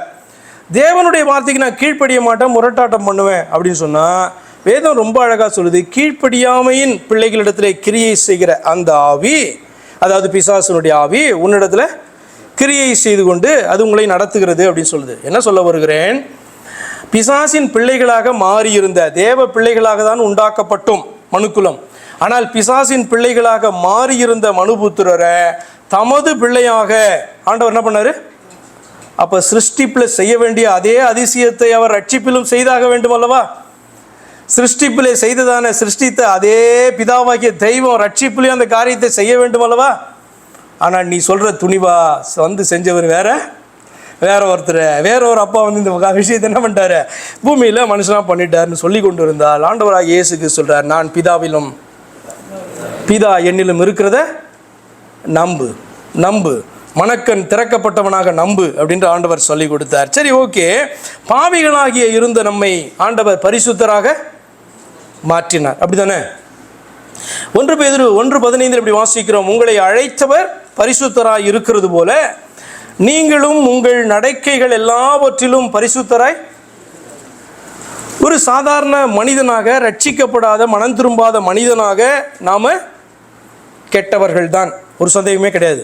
ரட்சிக்கப்படாத மனம் திரும்பாத மனிதனாக நம்ம கெட்டவங்க தான், நம்ம அசூசியானவங்க தான், பரிசுத்தம் இல்லாதவர்கள் தான், துன்மார்க்கர் தான். ஆனால் என்றைக்கு நீ கர்த்தருடைய வார்த்தையை கேட்டு மனம் திரும்பி அவரை ஏற்றுக்கொண்டாயோ அதற்கு பின்பு நான் கெட்டவன், மகா கெட்டவன் சொல்லிட்டு இருக்கக்கூடாது. நான் பாவி, மகா பாவி நான் அப்படின்னு என்ன பண்ணக்கூடாது? பெருமையாக சொல்லிட்டு இருக்கக்கூடாது. வேதம் என்ன சொல்லுகிறது? உங்களை அழைத்தவர் பரிசுத்தராய் இருக்கிறது போல நீங்களும் உங்கள் நடக்கைகள் எல்லாவற்றிலும் எப்பயாவது ஆண்டவர் கூடாத காரியத்தை சொல்லுவார் என்று நீங்கள் நினைப்பீர்கள் என்றால், இந்த ஆண்டவர் சொல்லுகிற ஒன்றையுமே நீங்கள் என்ன பண்ண வேணாம், கேட்க. உங்களால் செய்ய முடியாததான ஒரு காரியத்தை என்ன பண்ணுவார், அவர் தான் செய்து முடிப்பார். நீங்கள் உங்களை நீங்களே ரட்சித்துக் கொள்ள முடியுமா? நீங்களே பிறந்து இந்த பூமிக்கு வந்துட முடியுமா? நீங்களே உயிரோடு எழுந்துட முடியுமா? இதெல்லாம் உங்களால் செய்ய முடியாது. அதனால் என்ன பண்ணுவார், ஆண்டவர் தான் செய்வார். ஆனால் ரட்சித்த உன்னை நீ இப்படி செய், இப்படி நட, இப்படி பேசு அப்படின்னு ஆண்டவர் சொல்கிறாருன்னா, உன்னால் என்ன பண்ண முடியும், இப்படி பேச முடியும், இப்படி நடக்க முடியும், இப்படி பயந்து வாழ முடியும். ஆனபடினால தான் ஆண்டவர் சொல்கிறாரு, என்ன பண்ணுறாராம், பரிசுத்தராய் அவர் இருக்கிறது போல நீங்களும், அழைக்கப்பட்ட நீங்களும் உங்களுடைய நடக்கையெல்லாம் பரிசுத்தராய் இருங்கள். கெட்டவர்களாக இருந்த நம்மை நல்லவர்களாக மாற்றினார். மத்தேயு 5:48 இப்படி வாசிக்கிறோம். மத்தேயு 5:48, ஆகையால் பரலோகத்தில் இருக்கிற உங்கள் பிதா பூரண சர்க்குணராய் இருக்கிறது போல நீங்களும் பூரண சர்க்குணராய் இருக்க கடவீர்கள் அப்படின்னு சொன்னால் அது கட்டளையா இல்லையா? ட்ரை பண்ணுங்க அப்படின்னா அது வேற. ஆனால் கடவீர்கள் என்று சொன்னால் உங்கள் மேலும் என் மேலும் விழுந்ததான ரட்சிக்கப்பட்ட மனிதர்கள் மேலே விழுந்த, இந்த சர்ச்சுக்குள்ளார வருகிறதான அத்தனை பேர் மேலே விழுந்த, இந்த வார்த்தையை கேட்கிற அத்தனை பேர் மேலும் விழுந்த, இப்படி சொல்லலாம். இந்த பைபிளை எடுத்து கையில் வச்சிட்டு இருக்கிற படிக்கிறவன் படிக்காத எல்லார் மேலும் விழுந்ததான கடமையாக எது காணப்படுது? உங்கள் பிதா பூரண சர்க்குணர் என்று நம்புகிறீர்களா, இல்லை அறகுறை ஆசாமி என்று நம்புகிறீர்களா? பூரண சர்க்குணர் தானே, அவருடைய பிள்ளை நம்ம சொல்லிக்கிறோம்ல. அவர் இருக்கிறதான பரலோக ராஜ்யத்தில் நான் பிரவேசித்து என்றைக்கும் வாழணும் என்கிறதான அந்த விருப்பம் காணப்படுகிறபடினால ரட்சிப்பின் வழியை தேடுகிறேன். ரட்சிப்பின் வழி இதுதான் என்று சொல்லி அறிந்து ஏற்றுக்கொண்டு வந்திருக்கிறேன். அதுக்கு பிறகு என்னிடத்தில் என்ன எதிர்பார்க்கப்படுகிறது? உன்னுடைய அப்பாவை அறிஞ்சிருக்கல நீ, அவர் எப்படிப்பட்டவர்னு புரியுதில்ல. அப்போ அவரை போல பூரண சர்க்குணராக இருங்க. என்னால் முடியல ஆண்டவரேன்னா அவர் ஹெல்ப் பண்ணுவார். ஆனால் அவர்கிட்டயே நீங்கள் இன்ஃபர்மேஷன் கொடுக்காதீங்க, இதெல்லாம் முடியவே முடியாது ஆண்டவரை இப்படிலாம் சொல்லாதீங்க. அப்படி நீங்கள் சொன்னீங்கன்னா அவர் அக்செப்ட் பண்ணிக்க மாட்டார். நீ ஃப்ராடு அப்படின்னு சொல்லி அர்த்தம். ஹெல்ப் கேட்டேன்னா அவர் பண்ணுவார். என்னால் முடியல ஆண்டவரை, பலவீனமாக இருக்குது, நான் ட்ரை பண்ணுறேன். நீங்கள் பார்க்குறீங்கள பூரண சர்க்குணனாக இருக்கு, நான் ட்ரை பண்ணுறேன், என்னால் முடியல, நீங்கள் பார்க்குறீங்களே எனக்கு உதவி பண்ணுங்க அப்படின்னா உதவி பண்ணுவார். இதெல்லாம் யாராலையுமே முடியாத ஆண்டவரே அப்படின்னு நீங்கள் சொல்லுவீர்களானால், இப்போ மல்கியால் நான் வாசனில் அந்த வசனத்தின்படி தான் பொல்லாதவர்கள் அவருக்கு பிரியம் என்று சொல்லி அவரை துக்கப்படுத்துகிறவர்களாக காணப்படுகிறோம் என்று சொல்லி அர்த்தம். சரி, நல்ல மனுஷனுடைய நடைகள் கர்த்தரால் உறுதிப்படும் என்றால் என்ன அர்த்தம்னா, நல்லவனாக மாற்றப்பட்ட மனுஷன் தன்னுடைய வழிகளை கர்த்தருக்கு பிரியமாக அமைத்து கொண்டால் அவைகள் கர்த்தரால் உறுதிப்படுத்தப்படும். புரியுதா? இப்போ நீங்கள் எல்லோரும் பார்த்திங்கன்னா எந்த விதத்தில் நல்லவர்கள் என்று சொன்னால், தேவனை தேடி அவர் ஏற்படுத்தின வழியை அக்செப்ட் பண்ணிட்டபடினால், மனம் திரும்பி அவரை ஏற்றுக்கொண்டபடினாலே நீங்களும் நானும் நல்லவர்கள், நீதிமான்கள், அவருடைய பிள்ளைகள் என்று அழைக்கப்படுகிறோம் இல்லையா? அப்போ நல்லவனாக மாற்றப்பட்டவனுடைய வழிகளை அவன் கர்த்தருக்கு பிரியமாக அமைத்து கொண்டார். இப்போ நான் தேவனுடைய பிள்ளையாக மாறிட்டேன். நான் ஆனபடினாலே எனக்கு இந்த காரியத்தை நான் சம்பாதிப்பதற்கு, இங்கே போய் சேர்வதற்கு நான் பார்த்திங்கன்னா தவறான வழிகளை நான் அமைத்து கொண்டேன் என்று சொன்னால், கர்த்தர் என்னுடைய பாதைகளை நடைகளை என்ன பண்ண மாட்டார், உறுதிப்படுத்த மாட்டார். அதுதான் அந்த வார்த்தையினுடைய அர்த்தம். அப்போ நல்ல மனுஷனுடைய நடைகள் கர்த்தரால் உறுதிப்படும் என்றால், நல்லவனாக மாற்றப்பட்ட மனுஷன் தன்னுடைய வழிகளை கர்த்தருக்கு பிரியமாக அமைத்து கொண்டால். எப்படி அமைத்து கொள்ள முடியும்? ரொம்ப சிம்பிள். அவர் சொல்லி கொடுத்தார்ல, அதாவது சீர்படுவதற்கு, சீர்பொருந்துவதற்கு, ஒரு மனுஷனை சரி செய்வதற்கு கர்த்தருடைய வார்த்தை காணப்படுது. அப்போ கர்த்தருடைய வார்த்தை என்னுடைய வாழ்க்கையில கிரியை செய்வதற்கு நான் என்ன பண்ணணும், அலோ பண்ணணும். உங்களுக்கு வித்தியாசமாக இருக்கும் கேட்குறதுக்கு. என்ன அப்படின்னா, கர்த்தருடைய வார்த்தை என்னுடைய வாழ்க்கையில் கிரியை பண்ணுகிறதற்கு நான் என்ன பண்ணணும், அலோ பண்ணணும். நான் அலோ பண்ண மாட்டேன், வார்த்தை உள்ளே போகவே விட மாட்டேன், உள்ளே போனாலும் இருதயத்தில் போய் தைக்க விட மாட்டேன். இருதயத்தில் தைச்சால் என்ன பண்ணுவேன், அதை எடுத்து தான் போடுவேனே ஒழிய என்ன பண்ண மாட்டேன், அது என் இருதயத்தை சீர் செய்வதற்கு நான் அலோ பண்ண மாட்டேன் அப்படின்னு சொன்னால் என்ன பண்ணும், அந்த வார்த்தை கடைசி நாளில் நியாயம் இருக்கிறதுக்கு நிற்கும். அவ்வளோதானே. இன்றைக்கி ஒன்று என்ன பண்ணோம், ஒன்றும் பண்ணாது, உன்னை சீர்படுத்த முடியாதல்லவா. அப்போ நாம் முதலாவது அலோ பண்ணணும். இது ஜீவனுள்ள வார்த்தை. இந்த வார்த்தை இன்றைக்கு எனக்கு சொல்லப்படுகிறது. இந்த வார்த்தைக்கு கீழ்ப்படினா ஒரு நாள் நியாயம் தீர்க்கிறதுக்கு இந்த வார்த்தை எழுந்து இருக்கும். அந்த நாளில் என்னால் தப்ப முடியாது என்கிற பயம் வரும் என்று சொன்னால் நம்முடைய பாதையில் என்ன பண்ணுவோம், சரியாக அமைத்து கொள்வோம். ஆண்டவர் சொல்றார், உன்னுடைய நடைகளை நான் என்ன பண்ணுவேன், உறுதிப்படுத்துவேன். ஏன்னா இந்த பாதை என்னன்னு தெரிஞ்சிச்சு, அந்த வழிகளை நீ சரி பண்ணிட்டு அதை நீ ஏற்றுக்கொண்டல்லவா, அப்போது உன்னுடைய நடைகள் கர்த்தராலே உறுதிப்படுத்தப்படும். அப்போ உறுதிப்படுத்தல் என்று சொன்னால் என்ன அர்த்தம்? அங்கீகரித்து. இப்போ உறுதிப்படுத்தல் என்று சொன்னால் ஸ்திரப்படுத்துதல், நிலைப்படுத்துதல், இறுதி வரை காத்தல் என்ற அர்த்தம். ஆனால் அதற்கு முன்பாக வேதத்தின் அடிப்படையில் உறுதிப்படுத்துதல் என்று சொன்னால் ஆண்டவர் அதை அங்கீகரித்து அதற்கு பின்பு ஸ்திரப்படுத்துதல், நிலைப்படுத்துதல், அதுக்கப்புறம் கடைசி வரை காத்தல். இப்போ கர்த்தர் அங்கீகரிக்க வேண்டும். இந்த பாதை இது சரிதான் என்று ஆண்டவர் அங்கீகரிக்கிறது ரொம்ப ரொம்ப முக்கியமான வேதத்தின் அடிப்படையில் சொல்கிறேன். உறுதிப்படுத்துதல் அப்படின்னு சொன்னார். 2 வசனங்களை காண்பிக்கிறேன். உறுதிப்படுத்துதல் என்றால் வழுவாதபடி இறுதி வரை காத்தல் என்று அர்த்தம். யூதா புஸ்தகத்தில் இப்படி வாசிக்கிறோம்.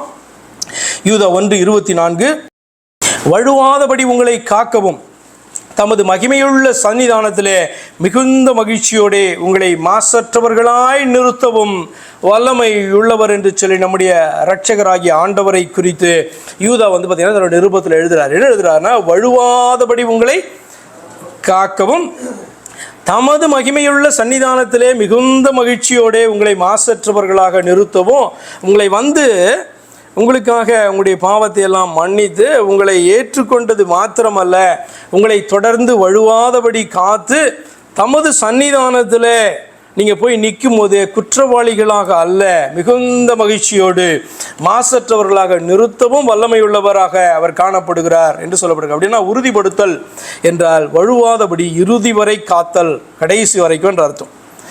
சங்கீதம் 17:5 பார்த்தீங்கன்னா இதனுடைய அடிப்படை தான், இந்த டீச்சிங்கினுடைய அந்த பேஸில் தான் பார்த்தீங்கன்னா அவர் ஒரு ஜெபத்தை ஏறிருக்கார். என் காலடிகள் வழுவாதபடிக்கு என் நடைகளை உமது வழிகளில் ஸ்திரப்படுத்தும். என் காலடிகள் வழுவாதபடிக்கு என் நடைகளை உமது வழிகளில் ஸ்திரப்படுத்தும்.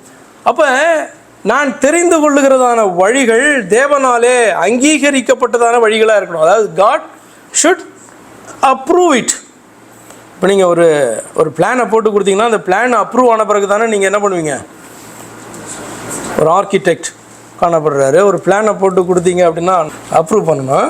அப்போ ஒரு பிளானை நீங்கள் கொடுக்குறீங்கன்னா அந்த பிளான் அப்ரூவ் பண்ணப்பட்டது என்றால் என்ன பண்ணுவாங்க? அதுக்கான பைசாவை கொடுப்பாங்க, அதுக்கான ஹெல்ப் பண்ணுற ஆளெல்லாம் கொடுப்பாங்க. அப்படி தானே கட்டுவீங்க. பிளான் படி கட்டுறாரா இல்லை ஏமாத்துறாரா பார்ப்பாங்களா, பார்க்க மாட்டாங்களா?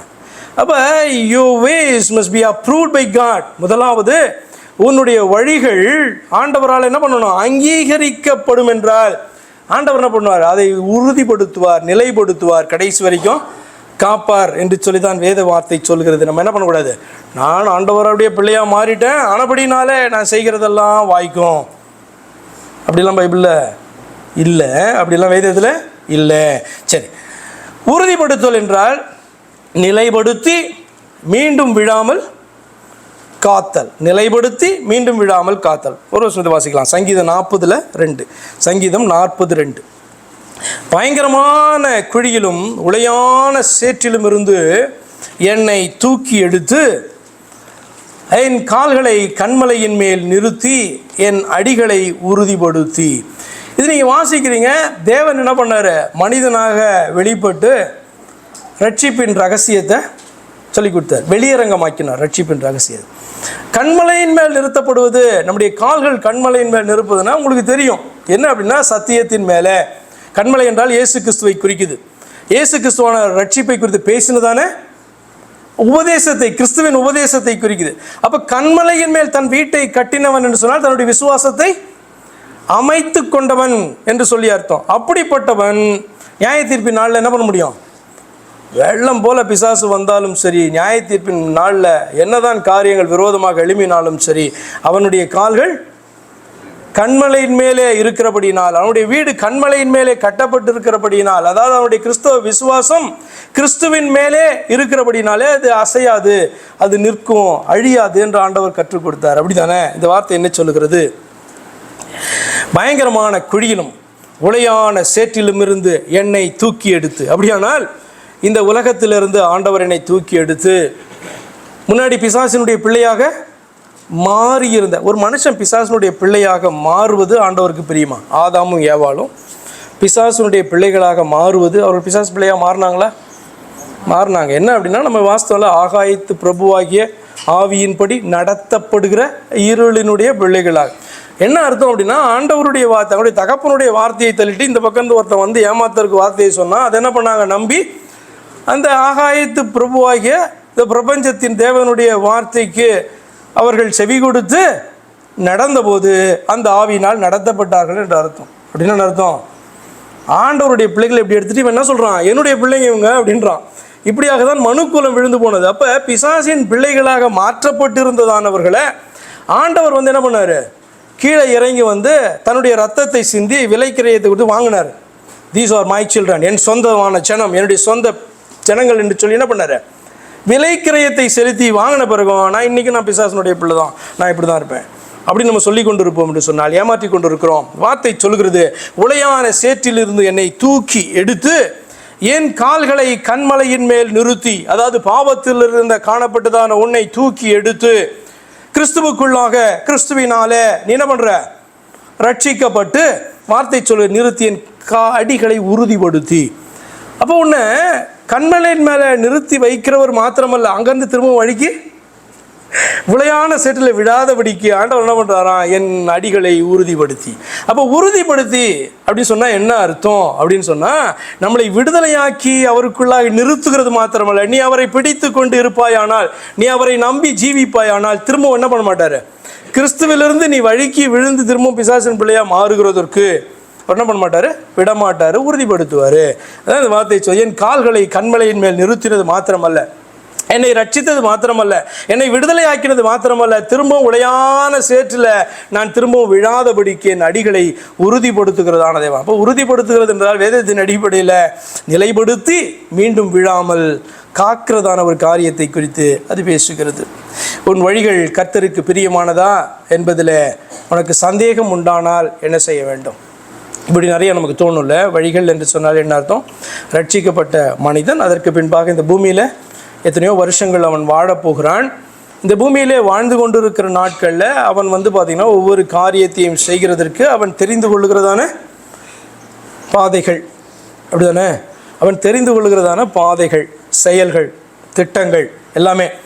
இதை நான் அக்செப்ட் பண்ணிப்பேன், இதை அக்செப்ட் பண்ணிக்க மாட்டேன், இதை நம்புவேன், இதை நம்ப மாட்டேன், இதெல்லாம் வழிகள். இந்த சர்ச்சுக்கு தான் போவேன், வழி. இந்த சர்ச்சுக்கு போக மாட்டேன், அந்த சர்ச்சுக்கு தான் போவேன், வழி. இது உறுதிப்படணும், இல்லைனா அது உறுதிப்படணும். இந்த காரியத்தை நான் இப்படி தான் செய்வேன், இந்த வேலையை வாங்குகிறதற்கு இதெல்லாம் நான் செய்வேன், ஒரு வழி. இதை வந்து ஆண்டவர் உறுதிப்படுத்தணுமா, அவருக்கு பிரியமாக இருந்தால் உறுதிப்படுத்துவார்.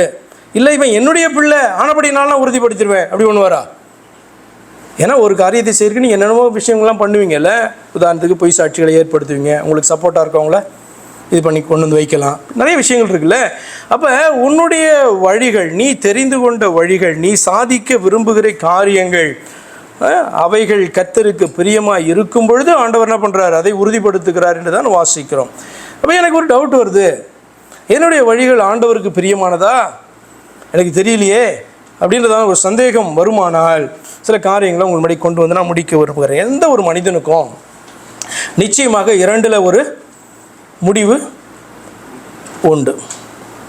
அந்த முடிவு என்னவாக இருக்க வேண்டும் என்று தெரிவு செய்கிறதான இடம் வந்து இந்த பூமி, அதாவது இந்த பூலோக வாழ்க்கை. இப்போ உங்களுக்கு புரிஞ்சிருக்கும் என்ன ரெண்டு முடிவு உண்டு மனுஷனுக்கு.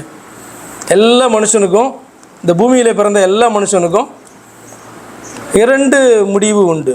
ஏதாவது ஒன்று தான், ஏதாவது ஒன்று தான் சூஸ் பண்ணிக்கணும்.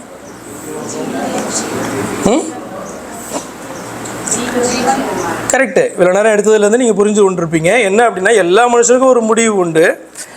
அந்த முடிவு வந்து ஆக்சுவலாக ரெண்டு காரியம் சம்மந்தப்பட்டது. அதில் ஒன்று தான் என்ன பண்ண முடியும், அவன் சூஸ் பண்ண முடியும். எங்கே தான் சூஸ் பண்ண முடியும்னா, இந்த பூமியிலே வாழ்கிற நாட்களில் தான் சூஸ் பண்ண முடியும். நான் பரலோகத்தில் போயிட்டு சூஸ் பண்ணிவிடுவேன், அல்லது நான் மரணத்துக்கு பின்பு, அந்த மரணத்துக்கும் உயிர்த்தெழுதலுக்கும் இடைப்பட்ட காலத்தில் நான் சூஸ் பண்ணுவேன், அல்லது மரணத்திலேருந்து ஆண்டவர் உயிரோடு எழுப்பின பின்பு நான் சூஸ் பண்ணுவேன். இது ஒர்க் அவுட் ஆக போகிறதே கிடையாது. அப்படி ஆகுமானால் இந்த பூலோகத்தில் வந்து சபை என்றோ, பூலோகத்திலே சுவிசேஷம் என்றோ, பூலோகத்தில் சத்தியம் அறிவிக்கப்பட வேண்டிய அவசியமும் இல்லை. அப்போ ஏன் வந்து பார்த்திங்கன்னா சுவிசேஷம் என்பதும் சத்தியத்தை அறிவிக்கிறதான காரியமும் சபையும் ஏன் இந்த பூமியிலே வைக்கப்பட்டு இருக்கிறது? பரலோகத்தின் நிழலாய் காணப்படுகிற இந்த சபை ஏன் பூமியில் வைக்கப்பட்டிருக்குன்னா you have to choose only here. இப்போ நான் சொல்லுகிற காரியம் வந்து உங்களுக்கு புரிஞ்சால் நீங்கள் என்ன பண்ணலாம், நீங்கள் உள்ளத்தில் ஏதோ ஒரு காரியத்தை குறித்து பேசலாம், நீங்கள் உள்ளத்தில் அதை திங்க் பண்ணி டிசைட் பண்ணி I choose this, I choose that அப்படின்ட்டு போகலாம். சப்போஸ் நான் பேசுகிறது உங்களுக்கு புரியலைன்னா நீங்கள் சூஸ் பண்ண முடியுமா? பண்ண முடியுமா? கேட்கலாம், நீங்கள் பேசுகிறது புரியல எனக்கு, இன்னொரு தடவை சொல்லுங்கள் அப்படின்னு சொல்லலாம். அப்போ சொன்னதே புரியல அப்படின்னு சொன்னாலும் முடிவு பண்ண முடியாது, சொன்னது காதில் கேட்கல அப்படின்னாலும் முடிவு பண்ண முடியாது. அப்போ சத்திய வார்த்தை என்பது அது கேட்கப்பட வேண்டியது மாத்திரமல்ல, அது புரிந்து கொள்ளப்பட வேண்டியது மாத்திரமல்ல, புரிந்து கொண்டு முடிவெடுக்க வேண்டியதான ஒரு காரியம். அப்படி தானே? அப்போ நீ எடுக்கிறதான இந்த முடிவின் அடிப்படையில் ஒன்று காணப்படும். அப்போ எல்லா மனிதருக்கும் ஒரு முடிவு வந்து உண்டு. ஆப்ஷன் 1, சமாதானத்தின் வழியை தெரிந்து கொள்ளுதல். அவனுடைய முடிவு சமாதானம். சமாதானம் அப்படின்னா என்ன அர்த்தம்? பீஸ்ஃபுல்லான லைஃப். இந்த பூமியில் வந்து பார்த்திங்கன்னா நம்ம என்ன தான் பீஸ்ஃபுல்லாக வாழ்ந்து கொண்டு இருக்கிறோம் அப்படின்னு சொன்னாலும் ஒரு சஞ்சலமான வாழ்க்கை தானே, இல்லைன்றீங்களா? நம்ம ஆண்டவர் வந்து பார்த்திங்கன்னா உள்ளுக்குள்ளே சமாதானத்தை வைத்து நம்ம வாழ்ந்து கொண்டு இருந்தாலும் இந்த பூமியில் எப்படி தான் இருந்தாலும் உங்களை கவலை வரும். ஆனால் ஆண்டவருடைய வார்த்தை கவலையை எடுத்து போடு, அந்த கவலையை என் சமூகத்தில் கொண்டு வந்து வையே இப்படின்லாம் ஆண்டவர் சொல்லுகிறபடினாலும், ஆண்டவருடைய வார்த்தை நம்மை தேற்றிக்கொண்டே நல்வழிப்படுத்தி கொண்டே இருக்கிறபடினாலும் நம்ம தப்பிச்சு என்ன பண்ணுவோம்? அதர்வைஸ் உள்ளுக்குள்ளே இருக்கிறதான சமாதானத்தை நீங்கள் வந்து கம்ப்ளீட்டாக வந்து பார்த்திங்கன்னா என்ஜாய் பண்ண முடியாத சூழ்நிலையில் தான் பார்த்திங்கன்னா மனுஷனுடைய வாழ்க்கை இந்த பூமியில் அக்செப்ட் பண்ணிக்க முடியலனாலும் இதான் உண்மை. யோபு சொல்லுகிறான், கொஞ்சம் வருஷங்கள் தான் ஸ்திரீனிடத்தில் பிறந்தவன், அது சஞ்சலம் நிறைந்த வாழ்க்கையாய் காணப்படுது. இதுதான் உண்மை. சஞ்சலம் இல்லாத ஒரு வாழ்க்கைன்னா தான் இதுதான் நம்ம பரலோகம்னு சொல்லிடலாமே. பரலோகமா? நமக்கு ஏதாவது துன்பங்கள் வரும்போது, கஷ்டங்கள் வரும் பொழுது, பாடுகளுக்குள்ளாக கடந்து போகும் பொழுது நமக்கு புரிகிறது இது வந்து பரலோகத்தில் நம்ம வாழவில்லை, இந்த பூமியிலே தான் வாழ்ந்து கொண்டு இருக்கிறோம் என்கிறது. அப்போ ஆப்ஷன் 1, சமாதானத்தை வந்து பார்த்திங்கன்னா தெரிந்து கொள்ளுதல், அதாவது சமாதானத்தின் வழியை தெரிந்து கொள்ளுதல் அப்படின்னு சொன்னால் பரலோகத்தின் பாதையை தெரிந்து கொள்ளுதல், நித்தியமாக சமாதானமாக வாழப்போகிறதான இதை தெரிந்து கொள்ளுதல். ரொம்ப சிம்பிளாக சொல்லணும்னா இயேசுவானவரை தெரிந்து கொள்ளுதல். அவர் தானே சமாதானம், சமாதான பிரபு அவர் தானே, அவர் தானே சமாதானத்தை நமக்கு கொடுக்கிறவர். அர்த்தம் என்ன? நமக்குள் சமாதானத்தை இப்பொழுது கொடுக்கிறவர் மாத்திரமல்ல, ஒரு நாள் நம்மை சுற்றிலும் சமாதானத்தை கொடுக்க போகிற, அதாவது பரலோக ராஜ்யத்தை கொடுக்க போகிற, சமாதான சூழலை கொடுக்க போகிற அந்த பரலோகத்தின் ராஜா வந்து பார்த்திங்கன்னா அவர் தான். அப்போ சமாதானத்தின் வழியை தெரிந்து கொள்வோம் என்று சொன்னார். அந்த மனிதனுடைய முடிவை குறித்து வேதம் சொல்லுகிறது, அது சமாதானம். இதான் ஆப்ஷன் 1. சங்கீதம் 37, இதே சங்கீதத்தில் வாசிக்கிறோம், 37வது வசனம், சங்கீதம் 37:37. நீ உத்தமனை நோக்கி, இவரை போய் எங்கே போய் தேடுறது? உத்தமனை. உத்தமன்னா யாரு? உத்தமன் யாரு? இதெல்லாம் நீங்கள் எல்லாம் புரிஞ்சுக்கோங்க. என்ன அப்படின்னு சொன்னால், உத்தமன் என்று தேவன் பார்க்கிறது யார் அப்படின்னா, துன்மார்க்கனாய் காணப்பட்ட ஒருவன் சன்மார்க்கத்துக்குள்ளே வரும் பொழுது, தெய்வத்தை அறிந்து அவர் வைத்திருக்கிற வழியை ஏற்றுக்கொள்ளும் பொழுது அவர் என்ன பண்ணுறார்? அவனை உத்தமனாக பார்க்கிறார். அதற்கு பின்பு அவருடைய பாதையிலே அவன் பிரயாணப்படும் பொழுது, அதாவது அவனுடைய வழிகள் கர்த்தருக்கு பிரியமாய் காணப்பட்டால் உத்தமன்.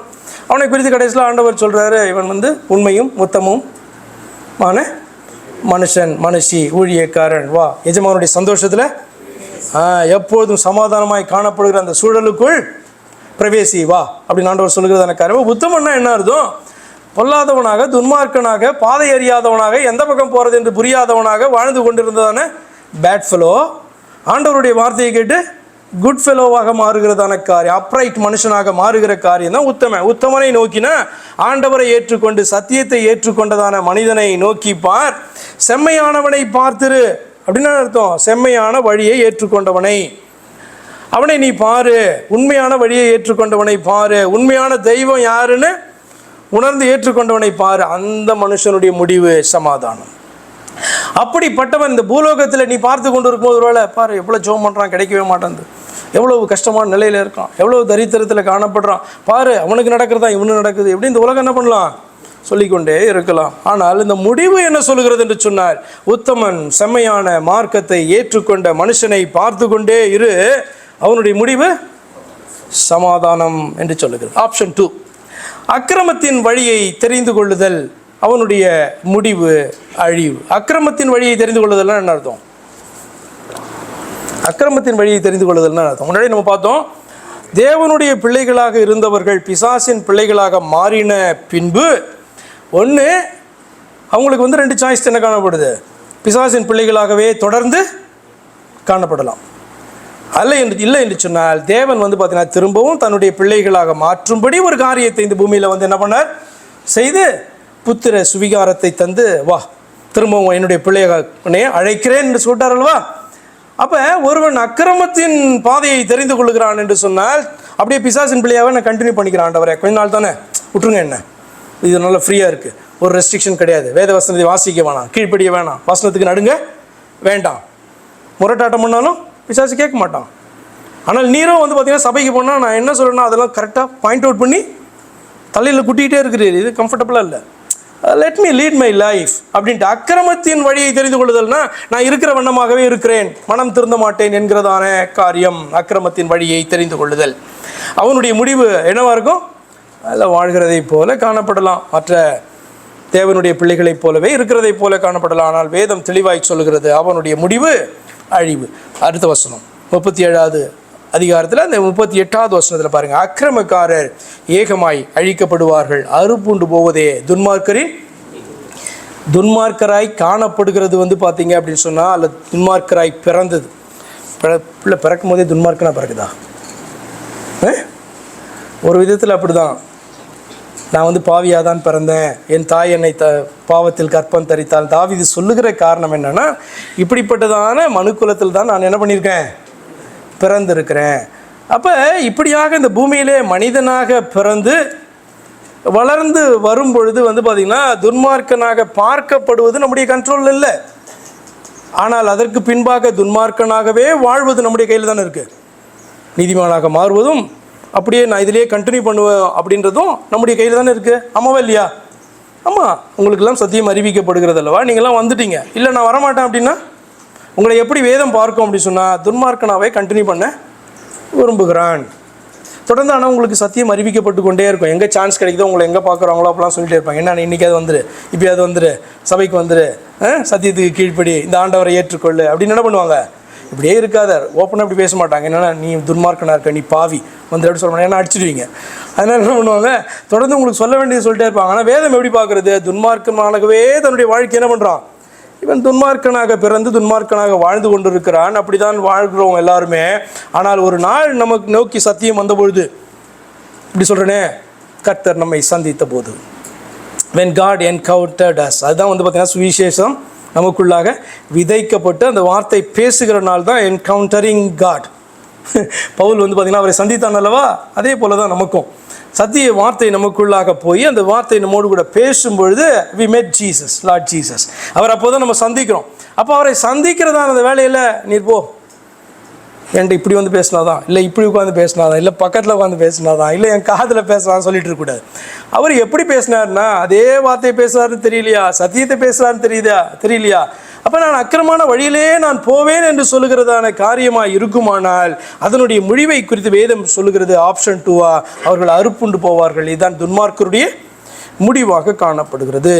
ஃபர்ஸ்ட் ஆப்ஷன் சமாதானத்தை தெரிந்து கொள்ளுதல், சமாதான வழியை தெரிந்து கொள்ளுதல், அதாவது கர்த்தரை தெய்வமாக தெரிந்து கொள்ளுதல், அந்த கர்த்தர் ஆண்டவராகிய இயேசு கிறிஸ்து என்பதை தெரிந்து கொள்ளுதல். ஆப்ஷன் 2 அக்கிரமத்தின் வழி. இல்லை எனக்கு ஆரம்பத்தில் இப்படி சொல்லிக் கொடுக்கல, எனக்கு இப்படி தான் சொல்லிக் கொடுத்தாங்க, அதில் இயேசு கிறிஸ்துவ ஒருவராக இருக்கிறார் அல்லது இயேசு கிறிஸ்துவ உள்ளே இல்லை அப்படின்ட்டு தானே ஆரம்பத்தில் இந்த வழி, நான் இதிலே அப்படியே பிரயாணப்பட்டுக்கு போகிறேன். அப்படியானால் நீ வந்து சத்தியத்தின் வழியை சமாதானத்தின் வழியை ஏற்படுத்தப்பட்டிருக்கிற ஒரே வழியை நீ என்ன பண்ணுற, அலட்சியம் பண்ணுற. இதுதான் option 2. If you are chosen option 1, அதற்கு பின்பாக நீ என்ன செய்ய வேண்டும்? என்ன ஆப்ஷன் 1? சத்தியத்தை தெரிந்து கொண்டாய், அக்கிரமத்தின் வழியை விட்டு சமாதானத்தின் வழியை தெரிந்து கொண்டாய். தேவர்கள் பல என்பதில் இருந்து மாறி இயேசு கிறிஸ்து ஒருவரே ஒன்றான மெய்தேவன், இவரே என்னுடைய வழி என்பதை நீ புரிந்து கொண்டாய், ஏற்றுக்கொண்டாய். You have chosen option 1. அப்படியா இருக்கிறதான பட்சத்தில் நீ என்ன பண்ண வேண்டும்? 2 காரியங்கள். ஒன்று, tell your ways to the Lord, he will teach you. எதன் அடிப்படையாக கடைசியில் பார்த்துட்ருக்கோம்? நான் தெரிந்து கொள்ளுகிறதான வழியானது என் தேவனுக்கு பிரியமானதா அப்படின்ற சந்தேகம் வரும்பொழுது ஆப்ஷன் 1 and 2 செக் பண்ணி பார்த்துக்கோ. ஆப்ஷன் 1 ரட்சிக்கப்பட்ட, அப்போ உனக்கு பாதையை நீ தெரிந்து கொள்ளும்பொழுது அதில் 2 காரியம் இருக்குது. என்னென்னா, tell your ways to the Lord, he will teach you. சங்கீதம் 119 26. சங்கீதம் 119:26. என் வழிகளை நான் உமக்கு விவரித்து காட்டின போது எனக்கு செவி கொடுத்தீர், உமது பிரமாணங்களை எனக்கு போதியும்.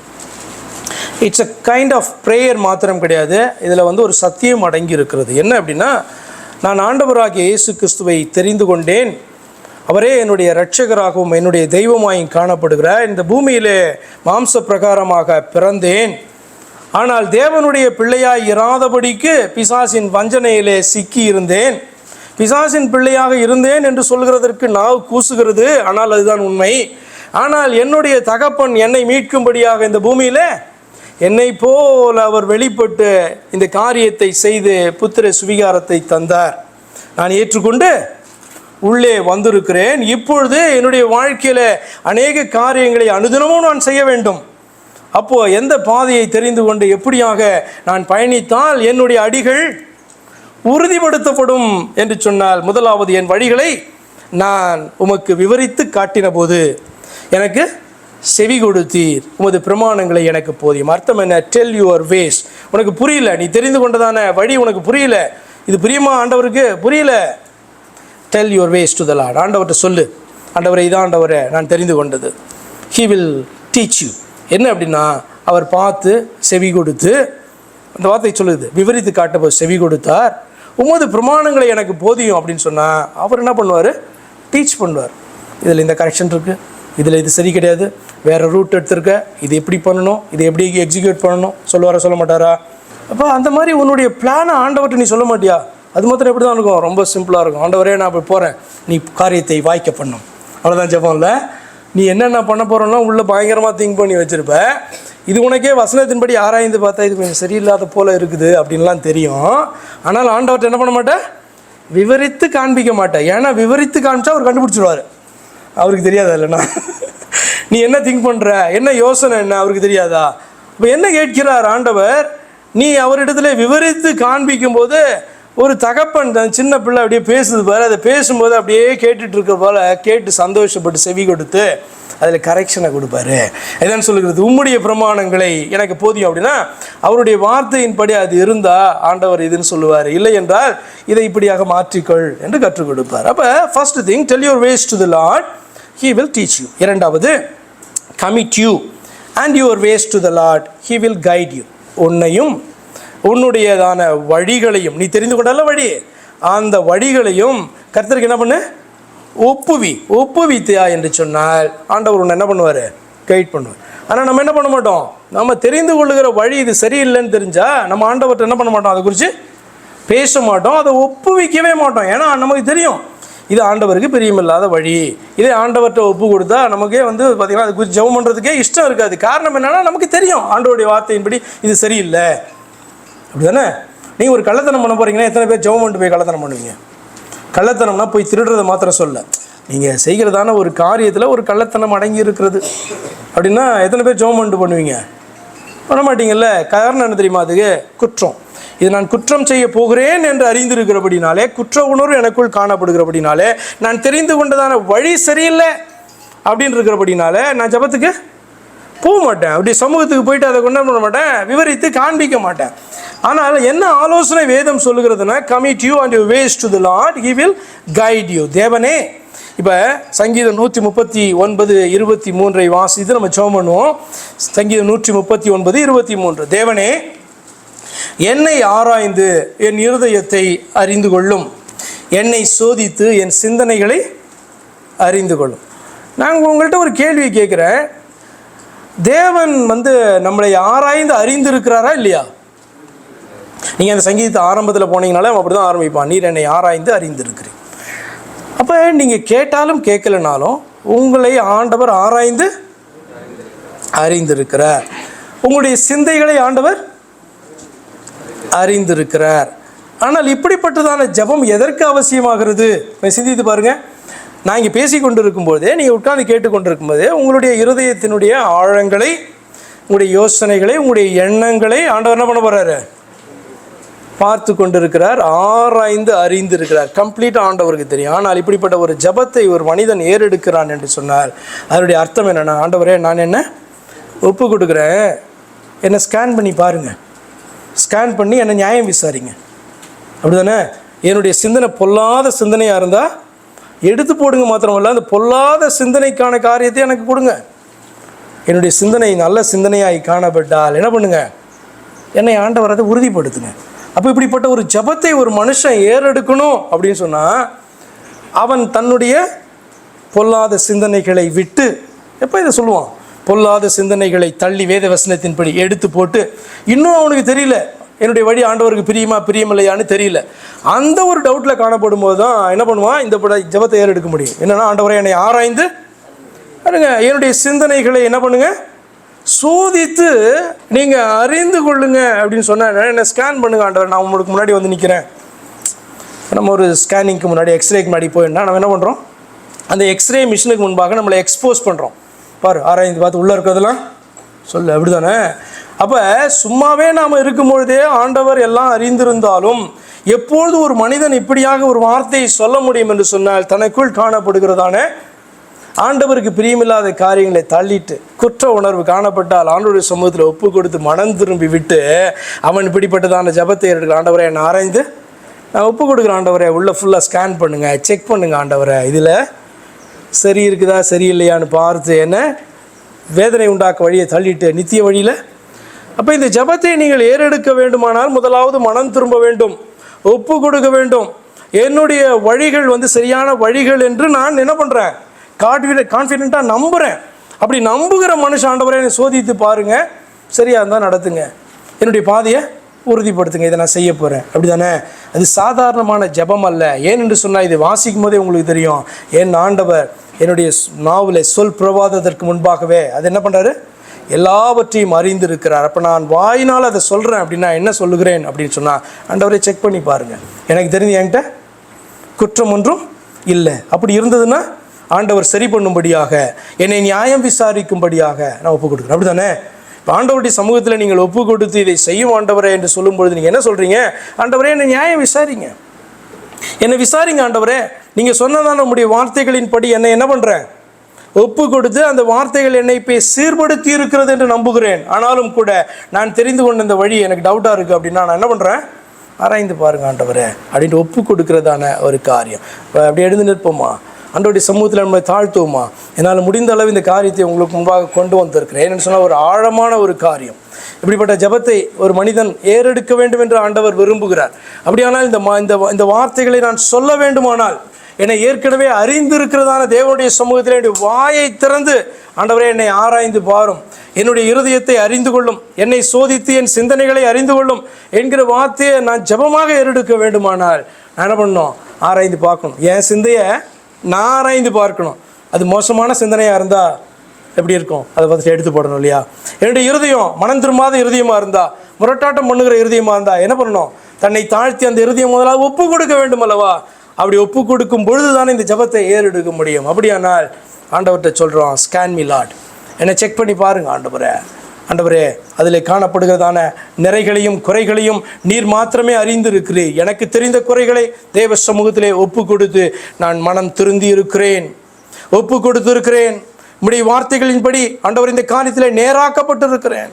ஆனாலும் கூட ஒன் மோர் டைம், நீர் என்னை ஆராய்ந்து பாரும் ஐயா, அப்படி இருதயத்தை ஆராய்ந்து பாரும் என்று ஒப்பு கொடுக்கிறதான காரியம். அப்படியானால் உங்களுடைய வழிகள், நீங்கள் தெரிந்து கொள்ளுகிறதான வழிகள் மீது உங்களுக்கு சந்தேகம் இருக்குமானால், ஆண்டவருடைய வார்த்தையின்படி ஆராய்ந்து பார்த்ததுக்கு பின்பும் சந்தேகம் இருக்குமானால், ஆண்டவரிடத்திலே ஏறெடுக்கப்படுகிறதான ஜெபம் 139 சங்கீதத்தில் சொல்லப்பட்டிருக்குது. நீங்கள் ஒப்பு கொடுக்கும்போது ஆண்டவர் அதை கேட்பார், செவி கொடுப்பாராம். தன்னுடைய பிள்ளை உண்மையோடு கூட அவருடைய சமூகத்தில் வந்திருக்கிறத அவர் பார்ப்பார். அதை ஆண்டவர் சரி செய்வார், கைட் பண்ணுவார், நித்திய வழியில் அவர் நடத்துவார், செம்மையான பாதையில் திருப்புவார், அதில் இருக்கிற பிரச்சனைகளை மாற்றுகிற தேவனாய் இருக்கிறார். அப்படி வழிகள் அவருக்கு பிரியமாக இருக்கும் பொழுது அவருடைய வார்த்தை சொல்லுகிறது, அவர் உன்னுடைய நடைகளை உறுதிப்படுத்துகிறவர், அவர் உன்னுடைய நடைகளை உறுதிப்படுத்துகிற தேவன். காரணம் என்னவென்று சொன்னால், அவருக்கு பிரியமான வழியை நீ தெரிந்து கொண்டபடியினால், அந்த வழியிலே அவர் பிரியமாய் இருக்கிறபடியால் உன்னுடைய நடைகளை, நீ அதிலே நடக்கிறதான உன்னுடைய நடைகளை அவர் உறுதிப்படுத்துகிற தேவனாய் இருக்கிறார். அது வெற்றியாய் அமையும் பொழுது அது ஆண்டவருக்கு மகிமையை கொண்டு வரும், உனக்கல்ல அவருக்கே மகிமையை கொண்டு வருகிறதாக அது அமையும். எங்களை அன்பாய் நேசிக்கிற எங்கள் பரிசுத்த பிதாவே, இந்த நேரத்திலும் உம்முடைய சமூகத்தில் எங்களை தாழ்த்தி நாங்கள் ஒப்பு கொடுக்கிறோம் ஐயா.